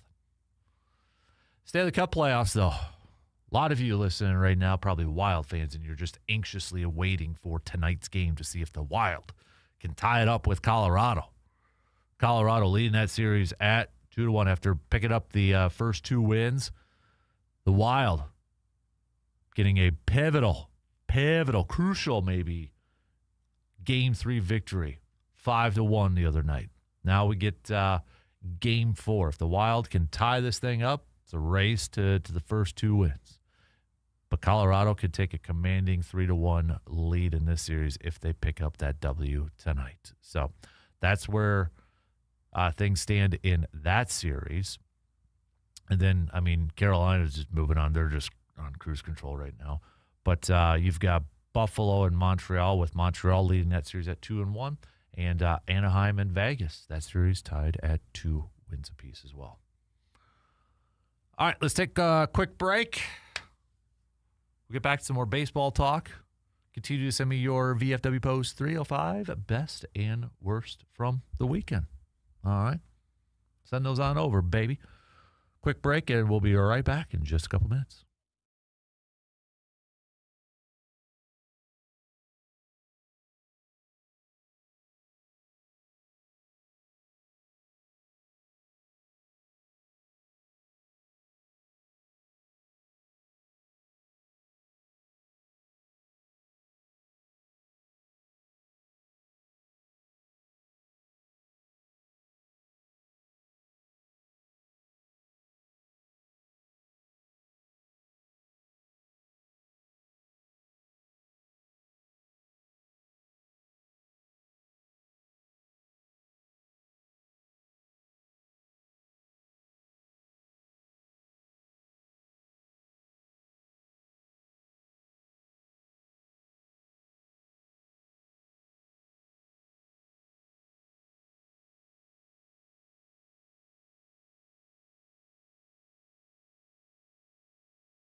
Coming up this Friday and Saturday is Barbecue Fest at the Northern Wisconsin State Fairgrounds. I'll be over there Saturday for a couple of hours, hanging out with our good friends from Mike's Star Market, of course. So head on over to nwsfa.com. That's the Northern Wisconsin State Fairgrounds. nwsfa.com.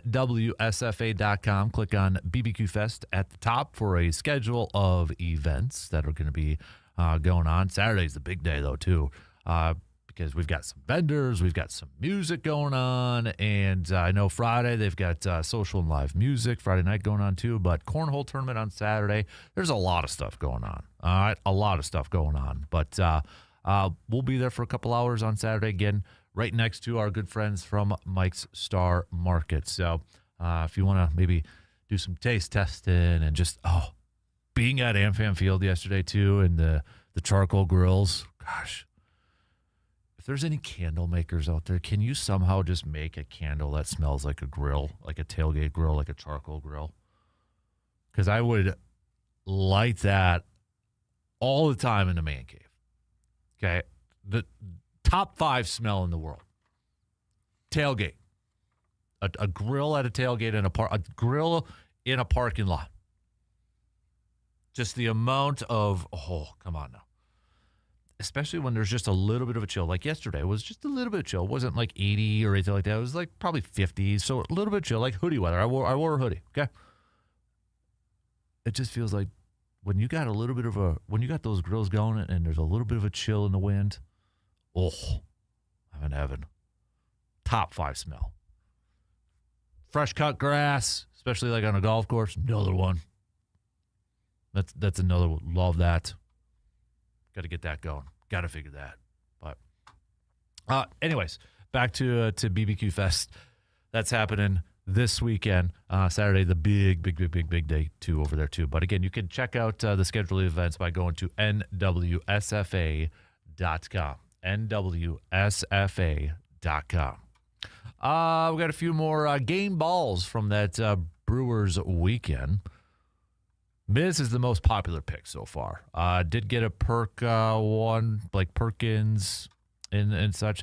He just got called back up with, as we were talking about this earlier, Lockridge with that scary slide into the wall. Luckily, I say luckily because it could have been worse. He didn't break anything, but a deep laceration to his knee. So Perk gets called back up again, and big-time hits in that game yesterday. So, but, when he's playing right field, probably got some good defense over there. Cheerio on left, and then Garrett Mitchell in center. But I will say Sal Frelick, he didn't start the game, but when he did come in, that guy got one of the loudest ovations when he was introduced to the plate. And I will just say, a lot of it was the females. I was also one of them, though, too. Just saying. But I did hear one mom yell out when Sal Frelick got introduced and his walk-up song's playing. One mom yelled, "It's a Mother's Day miracle." I was like, that was awesome. Probably the best line of the whole game is when Frelick got it. It reminded me of almost like Major League and Major League 1 and Major League 2, maybe. Major League 1 when the Wild thing gets introduced, and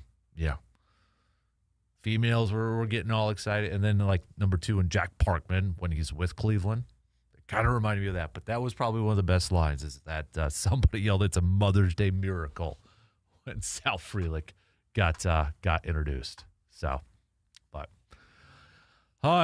Miz is Miz, a couple more Miz's coming in here, too. So, all right. I'm not going to buy that. That doesn't even look real, Surveyor. I'm not buying anything that's got 0 ratings. The label looks like it was printed off of your home computer and maybe even created on Paint. So, no. Come on, better. I expected better from you, Surveyor, with that. I'm just saying I expected better. So, a couple more picks, another Miz pick for a game ball, got a Terang pick as well. So, you can keep those coming. Send them on over, 715-830-1912 on that Shoe Doctor's bullpen line, or you can chime in on the Section 105 chat room. Zach says, what a weekend for the Brew Crew. Sweep the Yankees and a walk-off homer on Mother's Day. Best part about Friday's game was watching the Miz strike out Judge more than once.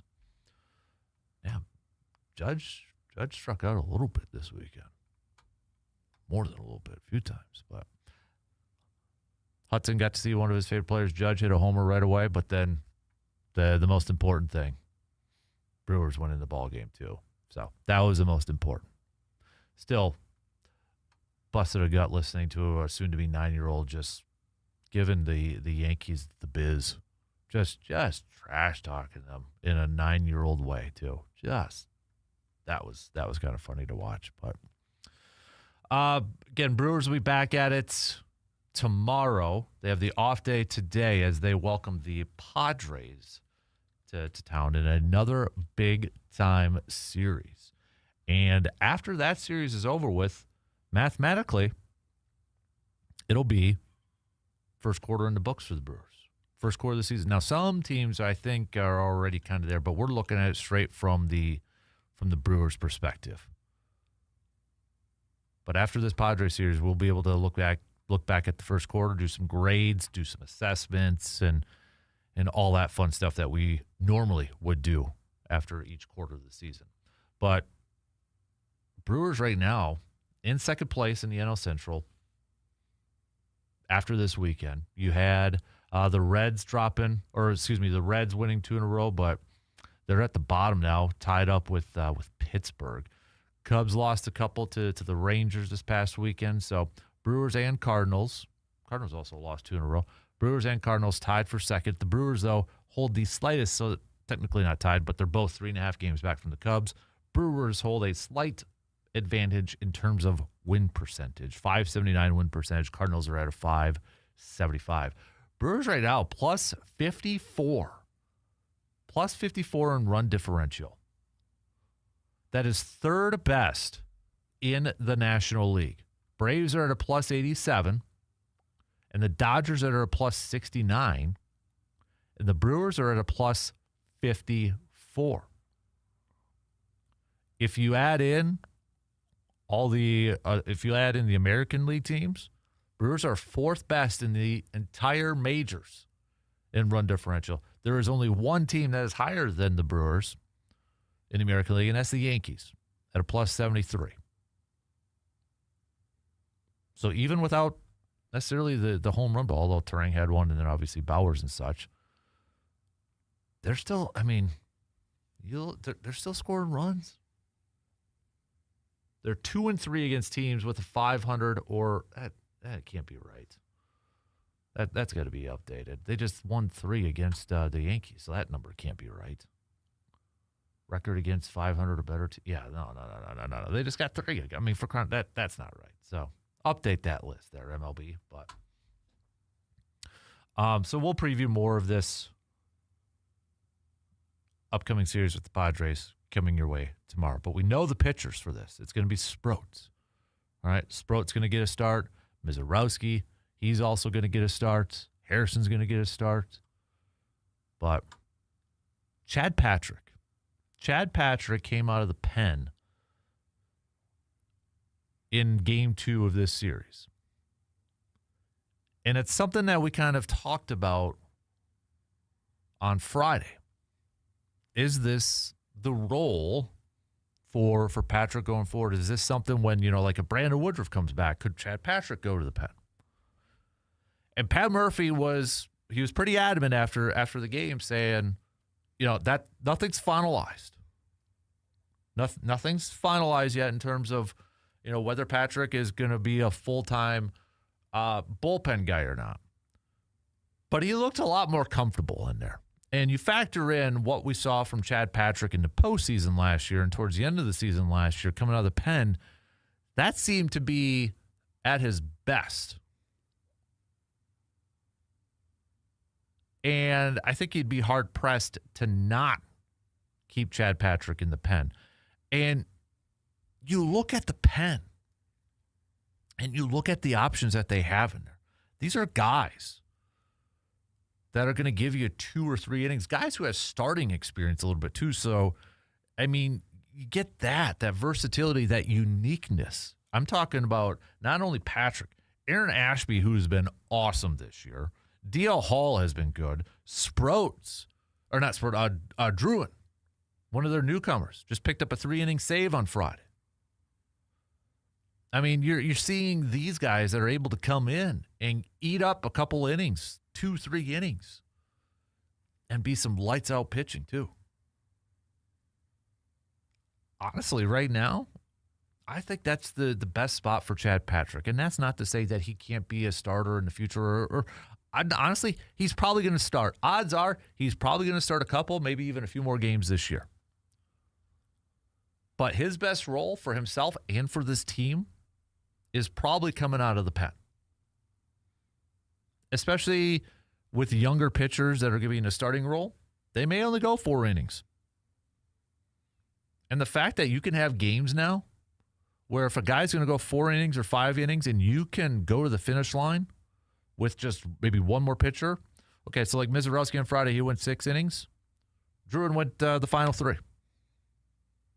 They got guys that you could potentially do that with. And you're not taxing your bullpen so much. But you're talking about a pen. If you're handing that ball off, you have a lead. And you either go to Ashby or maybe a Chad Patrick or maybe a DL Hall. You throw in a Uribe, Trevor McGill on the back ends. That's pretty formidable. And I think going back to the younger starters, if Logan Henderson's going to continue to be a starter, which I think he should be, and Kyle Harrison and Brandon Sproat, there's going to be times where they may only go 4 innings. And if that's going to be the case, to have a few options to go to a relief pitcher that can go 2 or 3 innings, like a Patrick or maybe even Ashby or a DL Hall or a Shane Drone, that's a pretty good spot to be in. All right. Let's take a quick break. We'll wrap up the third hour coming up after these.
Coming up next Wednesday, that's May 20th, Hy-Vee in Eau Claire. They're going to be doing a free breakfast for veterans and active military members. So if you have served or continue to serve, stop by Hy-Vee from 6 a.m. to 10 a.m., 6 a.m. to 10 a.m. next Wednesday, May 20th, as they're going to be doing a free breakfast. Again, enjoy free breakfast and coffee as they celebrate America's 250th birthday just a little bit earlier. And as always, don't forget, or I shouldn't say as always, but this month of May, every Wednesday, Hy-Vee giving a free cup of coffee for veterans and active military members too.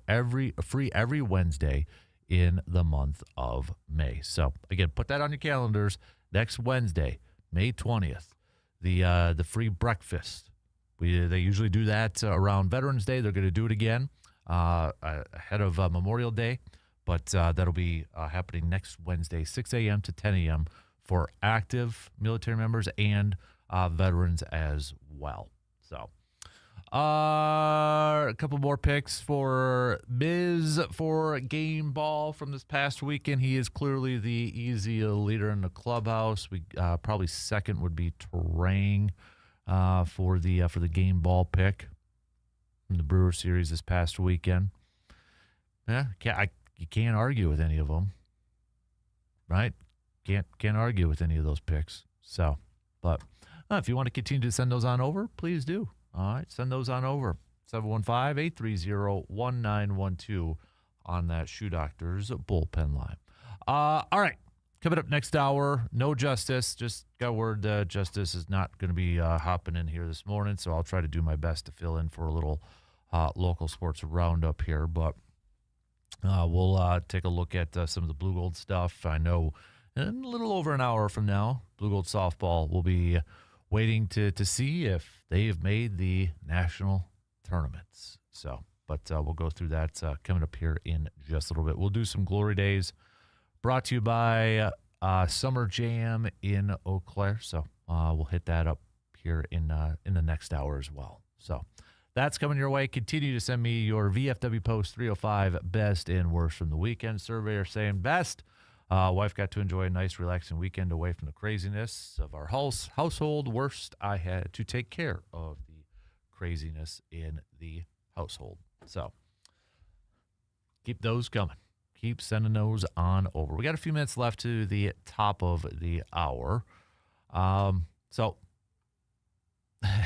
couple more game balls that just came in. Yeah, it's between Miz and Terang. I think it's probably between those two. We did have a couple for Contreras and such, but those were easily the top two picks over there. So,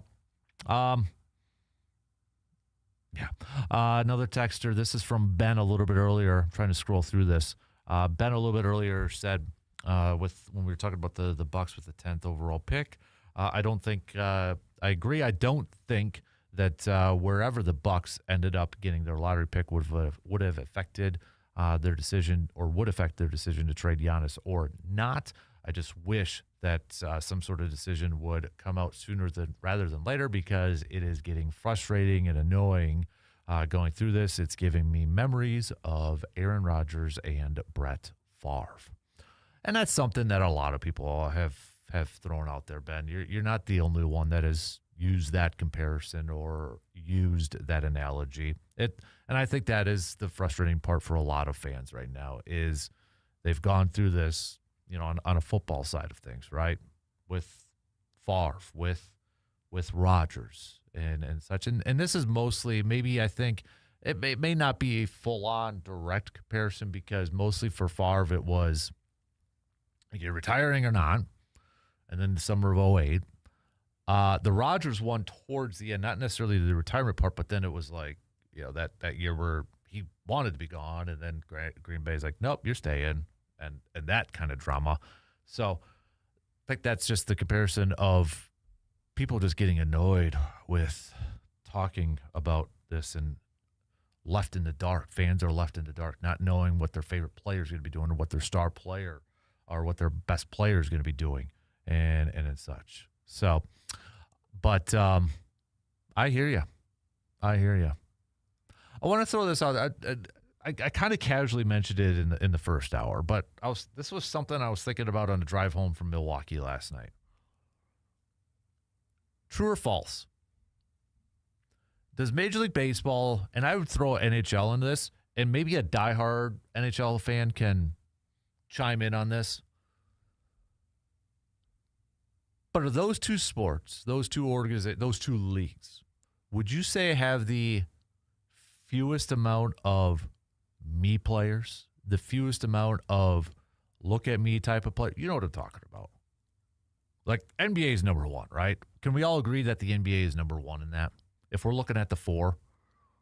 Oh, let's throw soccer. If we have any diehard soccer, pro soccer fans out there too. But I think we still agree the NBA is probably number one. Football, you got some. You're looking at maybe some of the wide receivers, right? Or we hear about the players holding out because they want to be traded or a new contract.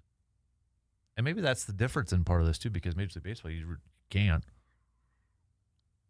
But I was just thinking, watching an Aaron Judge, watching a Bryce Terang, watching, like a Paul Skeens. To me, it's like, I don't want to like Aaron Judge because he's with the Yankees, but it's hard not to. It's hard not to like him just because of the professionalism that he shows.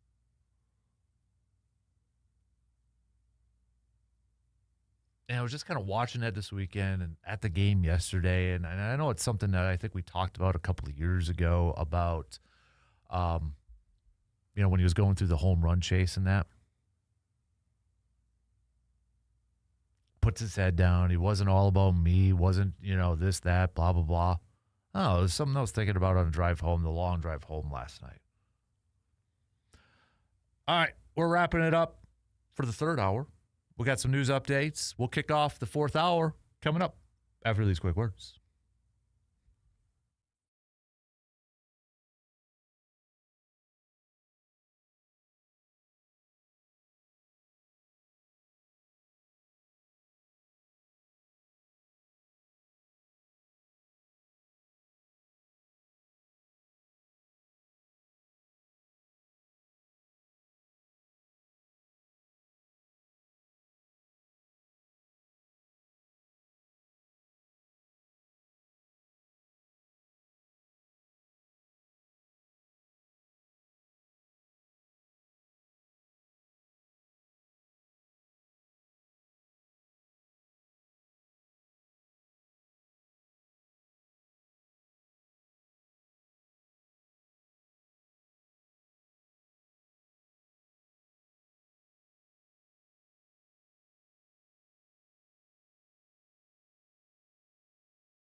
All right, the final hour kicking off right now on this Monday morning of May 11th. Thanks for hanging out with us this morning. Appreciate you, making us a part of your start, or maybe you're just tuning in, whether it's on the radio dials, 105.1 FM, 790 AM.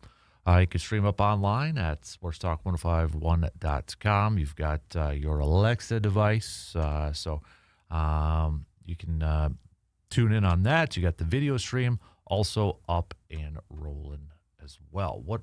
Oh, okay. I thought we had a Packers release game, but no, it's NFL released their top 10 games of 2026.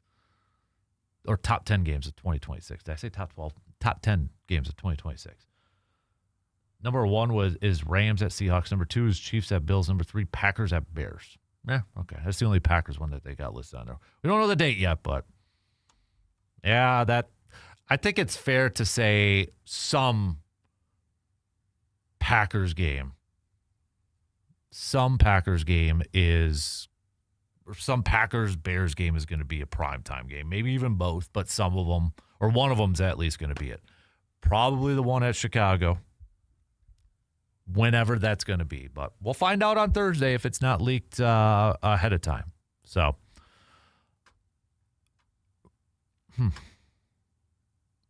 yes, I did. Somebody had texted, did you hear about Packers possibly playing at Paris? Yeah, I mentioned a few times this morning that is a rumor that is out there on social media that the Packers might be in Paris taking on the Saints. It will not be a home Packers game, so don't freak out. It's not taken away from a Lambeau game, but there is that rumor out there that they could be the road team. It'll be a Saints home game in Paris. So, where do you prefer going to a football game, a baseball game, basketball game, hockey? Like, if you could go, don't worry about income, don't worry about price, don't worry about money in this thing, okay? You could have one ticket to any game in the world. It could be a hockey game, it could be a soccer game, it could be a baseball game, it could be a football game. What's the most enjoyable experience for you? Because I think I say this every summer. I love going to Lambeau. I love going to a football game. But, man, there's just something different about going to a baseball game. Maybe it's just more relaxing and such, a little bit more casual. I don't know. I love going to the ballpark. I feel like there's never a bad day at the ballpark. Now, that could be different when you're in a playoff game and obviously you lose in heartbreaking fashion. Totally understand that. Totally get that. But, gosh, for as much as I'm a Packers person, I love going to a good baseball game and just hanging out at the ballpark. Just a different vibe, man. Just a different vibe.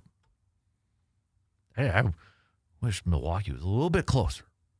Just a little bit closer. That 3.5-hour drive, and especially during anybody who's gone and made that drive, there's those certain stretches of drivers just like you don't belong on the road. And yeah, that happened a few times last night. So, but anyways, let's continue to send me your best and worst from the weekend. Our VFW Post 305, best and worst from the weekend. We handed out some game balls for the Brewers this past weekend. But if you got, I was going to say Mizorowski's been the hot one, the most popular one. Terang's second. Contreras got a couple, but it's usually between those three. So, this is cool. This was from yesterday. Bucks owner Wesley Edens blackmailed after a fling with oh boy. Just what the Bucks want, huh? Just what the Bucks need. One of their owners in scandal. And we already know about Jimmy Haslam and Bucks fans towards him too. So, add more drama to that whole thing. But okay, I want to talk more baseball. I want to talk some more Bryce Terang coming up here in a little bit, because I think this guy deserves more national talk than what he's getting. Bryce Terang, man. This guy, he is now in my GOAT category with Sal Frelick. I love watching Bryce Terang play baseball for a lot of the same reasons I love watching Sal Frelick play baseball. Yeah. And so I want to talk a little bit more about him because even though he showcased on the world stage in the World Baseball Classic, I don't know if they've got like voting for, I would imagine not, but for All-Star, I don't think he's going to get voted as a starter, to be honest with you. I hope I'm completely wrong, but it's such a name game. I think Nico Horner is going to get the advantage over him. And I'm not downplaying Nico Horner, okay? I'm not. But he plays for the Cubs. He's got a big contract and such. Probably a little bit more of a household name than Bryce Terang is at this point. But, man, there was a part of me, I will say this, just kind of being the negative side of me. Like, man, is Bryce Terang going to end up playing for the Yankees in a couple of years or a few years? Is he playing against his former team right now? Because, man, Bryce Terang's good, and he continues to get better. And I love his career arc. I love the story of his career arc. It is so, so awesome. And So I want to talk a little bit more about Bryce Terang and just how good that dude is. For some reason, I went to that game thinking, I just want to watch Bryce Terang. Like when he's on defense, what he's doing, how he's directing, and where he's at on relays and covering bases and all that stuff. I want to watch Bryce Terang. And, well, we know what happened at the end, too. I feel like he still gets underappreciated a little bit. We know about the defense, but, man, this offense is just something to watch with him, too. So, get to that. We'll throw a little bit more football talk and such here coming up a little bit later on. So, all right. Let's kind of regroup here. Oh, we got a couple texts I want to get to here. I went to Frozen 4. Would have been nice if they won. Still great experience. I'm just talking general games. It doesn't have to be a Super Bowl. It doesn't have to be a Frozen 4. It doesn't have to be. I'm talking just general games. General environment. Got a baseball, got a baseball, got a baseball, got a football. Baseball, football, football, football, baseball. So it's those two. All right. I kind of figured it'd probably be those two. So just a general game. Does not have to be like a playoff or a Super Bowl or anything like that. Just you got a ticket that says you can go to any game you want right now. Just a regular season game. Which one would it be? Would it be a hockey one? Would it be a soccer? I did have a couple soccer ones in here too. All right, let's take a quick break. But we'll be back. I'm going to do a little local sports roundup. I'll do my best to fill in for Justice here, so don't yell at me too much. I already been yelled at a few times this morning, so don't yell at me too much here. But we'll take a quick break and be right back after these few words.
All right, let's kick this segment off with a little local sports roundup brought to you by Carpet City Flooring Center. Let's start off Division 3, shall we? Blue Golds.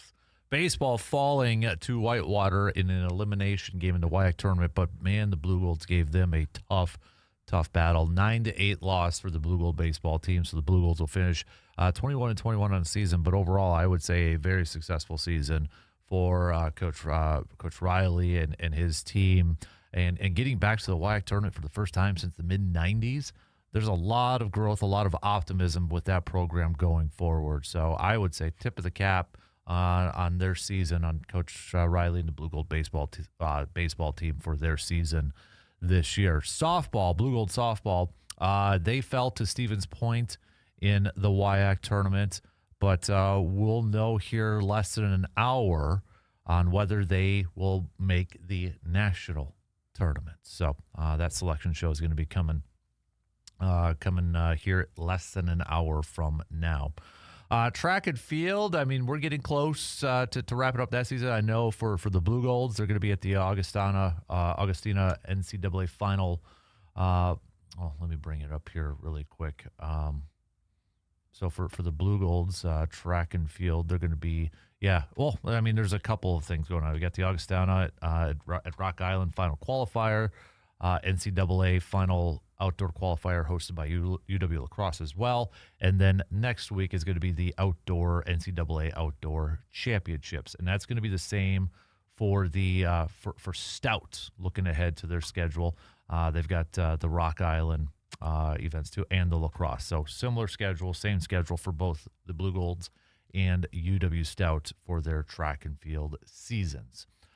Prep-wise, let's kind of take a look at where baseball and softball is right now. I know in the big rivers for baseball, standings-wise, it's Hudson. Looking at kind of the conference standings right now, Hudson's on top. You've got Chippewa Falls, River Falls, Eau Claire North, Menominee, New Richmond, Memorial, Rice Lake on there in terms of that was baseball. In terms of softball, Chi-Hi's at the top. You got Menominee, New Richmond, Hudson, Rice Lake, Eau Claire North, Eau Claire Memorial, and River Falls. Cloverbelt standings here. You've got for Cloverbelt West for baseball, Fall Creek, Regis, Cadott, Bloomer, McDonald Central, and Stanley Boyd in terms of Cloverbelt West softball.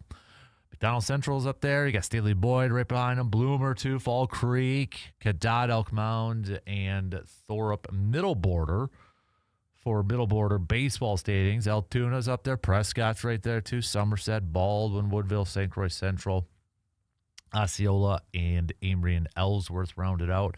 In terms of softball, Baldwin, Woodville's up top. Then Somerset.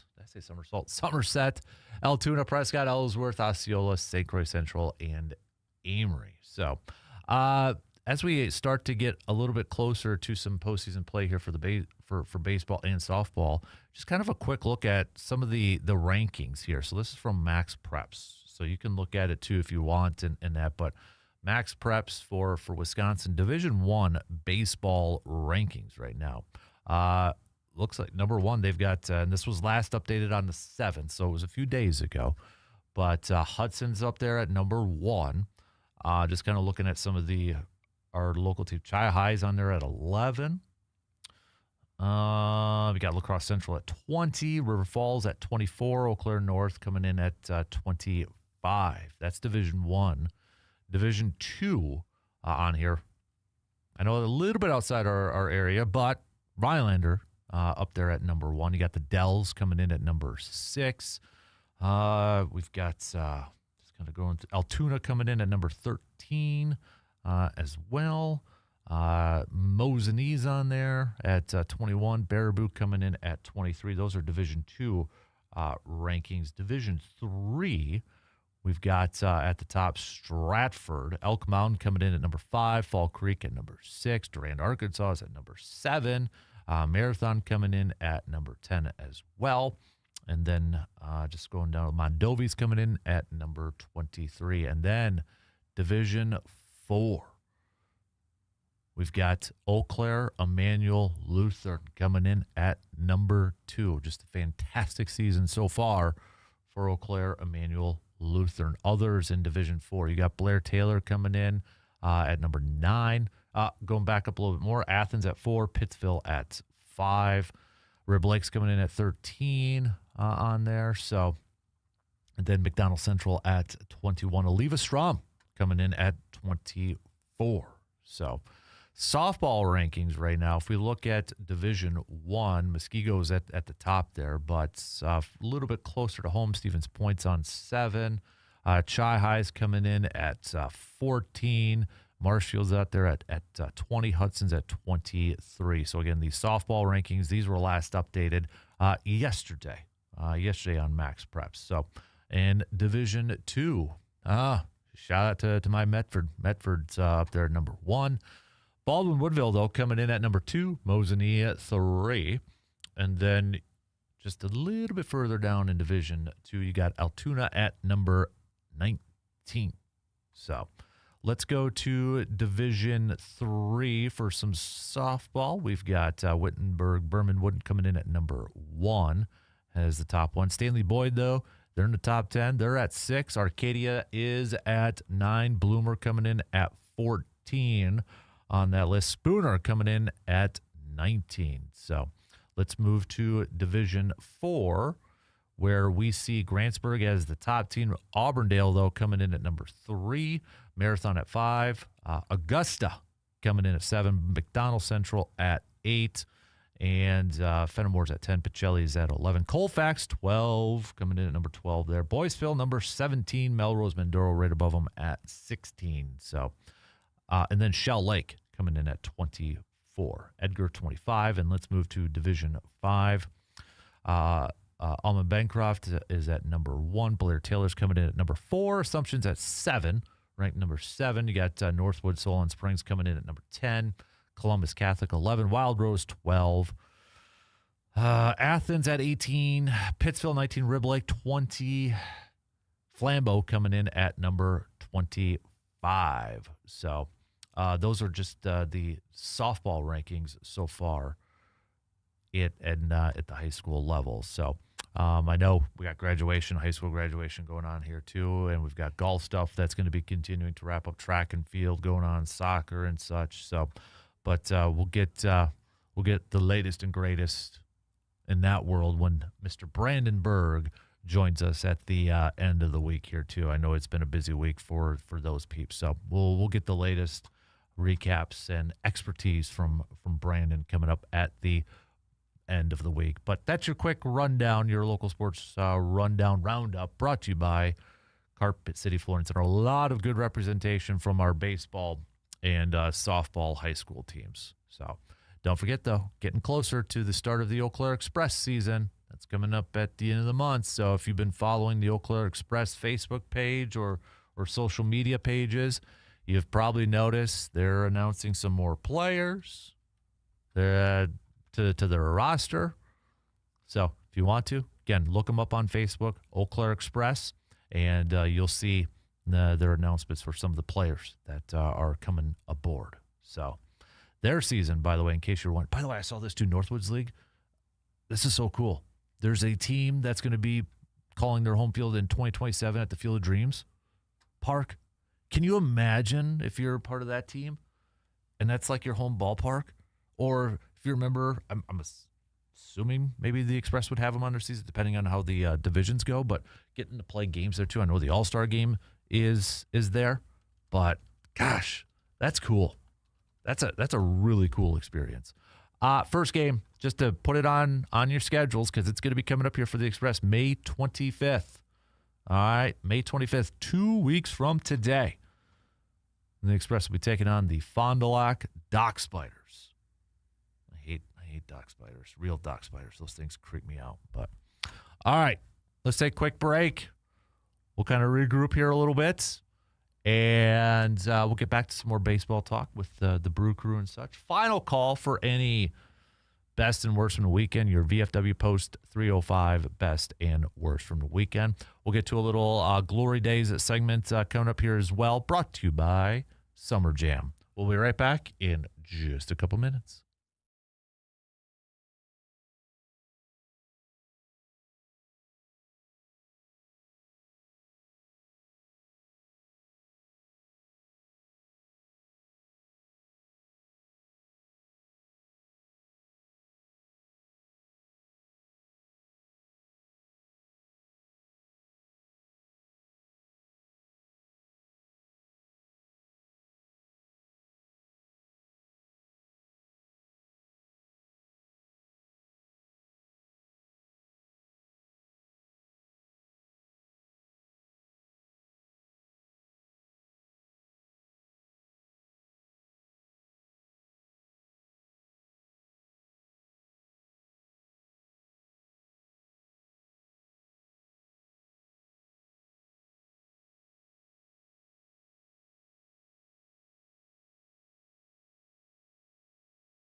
Let's do a little Glory Days segment brought to you by Summer Jam, where maybe we kind of take a look back on the sports that we know and love, and kind of clamor for the good old days or the glory days and such. And I'm gonna go to baseball, when being at the game yesterday with the Brewers and the Yankees and such, and just kind of watching not only my kid but a lot of kids in the stands, and just kind of their reaction and such. And there was something I thought, and they've done this before, and I've seen it every time, but I think baseball still gets it when it comes to kids. And it was before the game, and Brewer, they had these kids lined up at every position on the field, and when the Brewers players ran out there, the player got to stand next to him.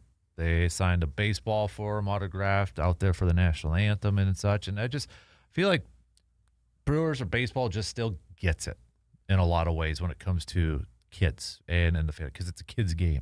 And of all the changes in a lot of sports, right? I mean, they've undergone so many different changes, whether it's play style, coverage, fans, whatever, right?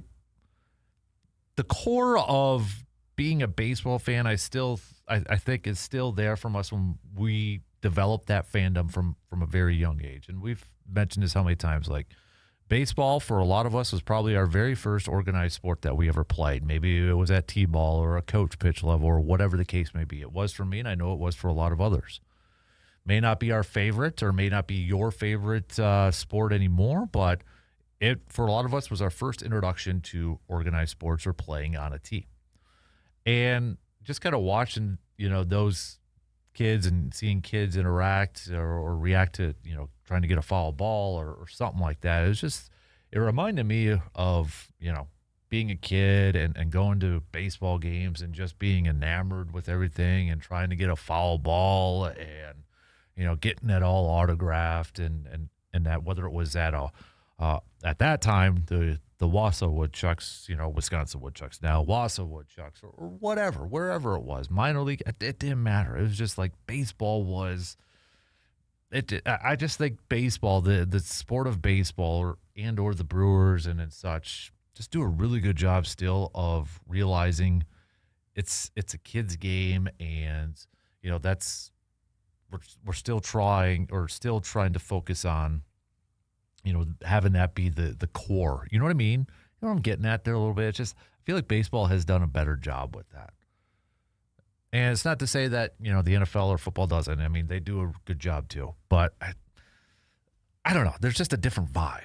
It's just a different vibe. And every time I go to a baseball game, when I go to a Brewer game or Twins game or whatever, I don't know. I start to think back to the glory days, if you will, of playing baseball, playing Little League, and now, with my kid and helping him coach and Little League, it gets, like, I was thinking about a lot of stuff going down memory lane and going down, playing for the Whittlesey Lions back in the day and all that stuff. And it just, yeah, a lot of things have changed in the sports world, and a lot of things have, been adjusting that, but kind of to paraphrase, what Field of Dreams, one constant through all the years has been baseball, Ray. And I feel like that's the case when it comes to baseball. And when we talk about, the good old days or the glory days of baseball, there's so many different ways we can go about it. We can talk about going to a game with your kid, or going to a game for the first time, or just, playing backyard baseball with just one friend. I mean, gosh, that was my summers. Using a big old pine tree as the backstop / the catcher. You hit the pine tree with this Nerf ball that had a life of its own. It was kind of like wiffle ball before wiffle ball, but this soft Nerf ball, and depending on how you threw it, it could look like a curveball, even though you weren't trying to throw the curve and such.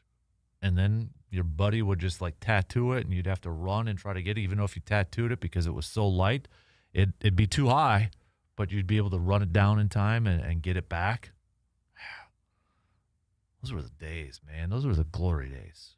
And watching, when we were at the ballpark Friday for some practice and such, and even Saturday, after games were done and after Practice are done. Seen a couple of kids, seen a few kids, including my own. 3 of them playing baseball. 1 hitter, 1 pitcher, 1 outfielder, or 1 infielder. And getting a base and running around the bases. Just reminded me of, back when we were younger and doing that too, the good old glory days. So it was cool to see kids kind of still doing that too. So I guess rambling on a lot there, but my glory day segment, I just feel like if there is a sport that emulates the glory days and just kind of looking back at a lot of stuff, I still go to baseball. There's just something unique and I think special about baseball. Just, I don't know. Every time I go to a game or something like that, I just think about that. So, Zach says he would pick, I'm going to Lambeau Field if I have to pick one. There's just something about that stadium. Even if you don't like football, you should just experience it once. I still get, I'd still get pumped up, jacked up whenever I, walk through the, get through the atrium, and then you walk through the concourse. So that's the name I was trying to think of. You're walking through the concourse, right? And then once you walk through the entrance to get to the field, or you can kind of get glimpses. It's just like when you walk up and then all of a sudden, boom, Lambeau's right there. Oh, it gives you chills. It gives you goosebumps. It's awesome. It doesn't matter how many times I've been there, and I've been fortunate enough to go quite a few times. There's that. I hope that feeling never goes away. It's like, sitting in a deer stand and a deer's coming through and you still get a little nerves and such. Maybe you don't shake as much as you used to when you were a youngster and you were a kid, but I never want that feeling to go away. Same as going to Lambeau Field. I never want that feeling to go away, because then to me, that's when I start feeling like I'm taking it for granted, and I never want that feeling to go away. I never want that feeling to go away wherever I go for a game, whether it's American Family Field or Carson or Lambeau or wherever. Just getting excited walking into a stadium, I want that feeling every single time. Every single time. Don't want to ever take that for granted. It's probably 50, I should say 40-40 baseball, football. We did have a few soccer and hockey and a couple of basketball picks over there too. I was just kind of curious, if you had a ticket to just one game, a regular season game, where would you rather spend your day? At a football field? At a baseball field? Basketball game? Hockey arena? Soccer stadium? It's 40-40 between baseball and football. So, all right, keep those coming. Keep your picks coming. Last call for any VFW post at 305 best and worst from the weekend. You can send those on over too. But, a lot of you, I would just say, for best of the weekend, rightfully so, you picked the Brewers this past weekend. That was mine. Everything about Brewers. Not just going to the game yesterday, but, Brewers, fantastic weekend. Anytime you can sweep is awesome. But if you can sweep a team like the Yankees, makes it even a little bit better. So, all right, let's take our final break. We're going to get to some picks. Looking at, not a lot. We got some baseball games, just a couple of Hoops games, and obviously the Wild game tonight for the Stanley Cup playoffs.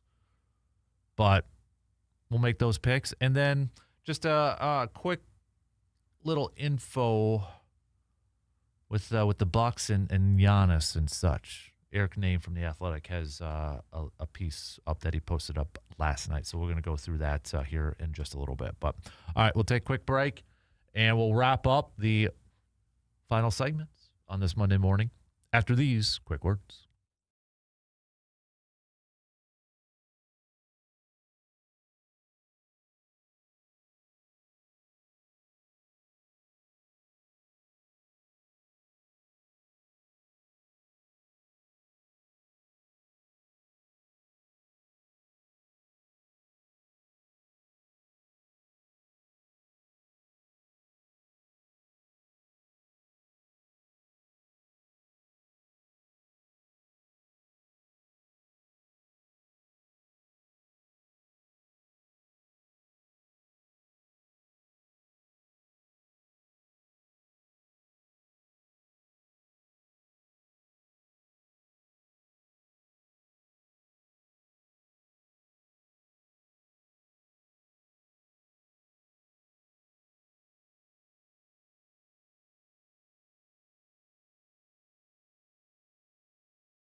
Bucks general manager John Horst, chatted a little bit yesterday after the Bucks found out they got the 10th overall pick, and he chatted a little bit with the media and such, and he answered a question about Jimmy Haslam, because Jimmy Haslam kind of created that deadline when they were introducing Taylor Jenkins as their new head coach about a decision about whether Giannis would be traded or not. And John Horst had this to say, quote, "Listen, Jimmy, Wes, myself, Taylor, I think we're all aligned on how we want to approach this. We have an unbelievable opportunity with this pick, with our roster, with other assets that we have, the contracts that we have under control, to really have parallel paths. Our job is to figure out how to compete, to win, to get better. We want to build on last year. We have a lot of opportunities to do that. That is a deadline because it's a draft, and a lot of those trades happen. After that, they become the next cap year trades, and then it kind of opens up again. For us, it's really about just having a great offseason and keeping both paths open." So, really, again, not answering a whole lot about anything, but it's two paths. It's literally, you're keeping Giannis, you're not keeping Giannis. And then you got some paths leading off of that, little trails, if you will. So you got two big paths or two big roadways. You go down this roadway, you're keeping Giannis. Okay, what do you do with that pick? What do you do with the other roster construction? You got all those. You got to trade Giannis. Okay, then you get this pick, and what you gonna do with that? Let's answer the main question first. So, all right, let's do some picks as we start to wrap up this morning. Let's start off in the NBA world since we got two games tonight. Detroit, Cleveland. I'm going to go Cleveland to even this up. I don't know why, but I'm feeling Cleveland tonight. OKC, LA. OKC. I'm going to go with the sweep. Sweep it up. La, Lakers gone. So, hockey, I think, you know what? No, I'm going to go Avalanche to win tonight. They take a 3-1 series lead. Let's go to Major League Baseball. Not a lot of games today, only just a few. We've got the Angels taking on the Guardians. I'm going to go Cleveland. Yankees back on the road, but a little closer to home. They're taking on Baltimore. I think the Yankees bounce back and pick up a win. Tampa Bay at Toronto. I'll go Blue Jays for this one. Arizona at Texas. I'll go with the Diamondbacks. Mariners, Astros. I'll go Mariners. And the Giants versus the Dodgers. I will go with the Dodgers. We'll get more games. That's it for the baseball schedule today. So we'll obviously have more games to pick. So, Mark says, speaking of stadiums, I put my boys on the Packers season ticket waiting list back when they were Hudson's age. They are now in their 30s and just got awarded tickets for the 2026 season. Hopefully they'll take me to a game. Well, I'd hope so. But hey, if they need somebody else to go, Mark, you know a guy. I'm talking to you right now. You know that guy. Yeah. John says, best of the weekend is like everyone else. Brewers sweeping the Yankees, but also the Cubs losing 2 out of 3 against Texas. Worst is probably Brandon Lockridge going on the IL. Okay. What else do we got here? Oh, all right. Never mind. So tomorrow, here's your homework assignments. We got a few minutes left to the top of the hour. So get your pencils out, get your pen and papers out, all right? I know we got graduation stuff coming up here, but we still got homework, all right? This is a, we don't get summer vacations and graduations over here, all right? So here's your assignments for tomorrow. It's a Grind My Gears Tuesday. So what in the world is going to be grinding your gears? Okay? What's grinding your gears? Think about that in the next 21 hours. Okay? Next 21 hours. What's grinding gears? Maybe something happens tonight. I don't know. But what's grinding your gears? I want to hear from you tomorrow. It is also a Confession Tuesday. All right, what's your confession? What's your sports confession? Should have been more clear. Sports confession. Think about that. And it is am I wrong? Right, yeah. Right, yeah, am I wrong? I was getting my days mixed up here for a hot minute. But so you got some plans, or you got some homework assignments that we're going to need you to turn in. So, or no, it's not, am I wrong? It's, I knew it, that felt off. It's, I'm not saying, but I'm just saying. That's what it is. I thought am I wrong was a little bit later. So think about your sports takes, your sports opinions, where you'd say, I'm not saying Brewers are, or let me rephrase that. I'm not saying Bryce Terang is the best second baseman of all time, but I'm just saying he's the best one in Major League Baseball right now. Very poor example of phrasing, but that's kind of the idea that you get if you're not sure what our I'm not saying, but I'm just saying is. Okay? That's the example. So I'm not saying blank, but I'm just saying blank. Those are your homework assignments. Tomorrow, we'll also preview Game 1 of this 3-game series between the Brewers and Padres. After this series, it'll be the first quarter of the Brewers season officially in the books. We'll be one quarter in. Hopefully they can finish this quarter off on a really good note, and be nice to pick up another series win. Heck, another sweep. But I'll take a series win against the Padres after coming off of a sweep against the Yankees. A very solid Padres team that is tied for the division lead with the Dodgers in the NL West. So we'll probably have more NFL games being leaked out tomorrow morning and such. If anything is Packers-wise, we'll definitely hit that up. But that's going to be more of a Thursday topic when we get that full schedule out. So that's a heads-up homework assignment. What are some of the things that you are going to be looking for when it comes to the Packers schedule? We know the teams. We know whether they're home or away. I know some people kind of poo-poo on it. It's like, well, you already know who they play and where they play. It's the timing, right? Bye weeks, holidays, international, deer hunting season, primetime games. How late do we got to stay up and how early do we got to get up the next day? Those sort of things. They're going to get a ton of primetime games. I know this. They're probably going to get 5. So there's going to be some morning it's like, oh. Unless there's some Saturday games. I like Saturday night. Just saying. But, yeah, what are some of the other things? That's a Thursday topic, so hold off on that. We'll get to that a little bit later on. But, yeah, a few minutes here. We should find out if the Blue Gold softball team is going to be making the national tournament. But, hey, another best of the weekend. I know I mentioned it earlier, but give them another shout-out. Badger women's softball. Badger women's softball getting back to the national tournament, D1.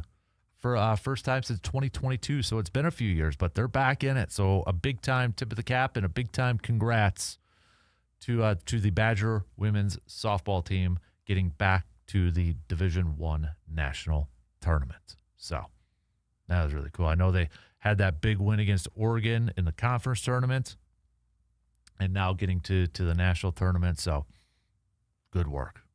That's awesome. Very good work. So. I forgot. I wanted to check something here really quick. All right. No, I was just, Twins won 2 in a row, but that AL Central.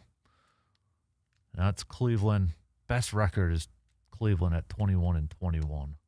Athletics still holding on to a 2-game lead in their division in the West. They're the only team with a winning record in the NL West. With the Brewers sweeping the Yankees, the Tampa Bay Rays are now in first place by a game.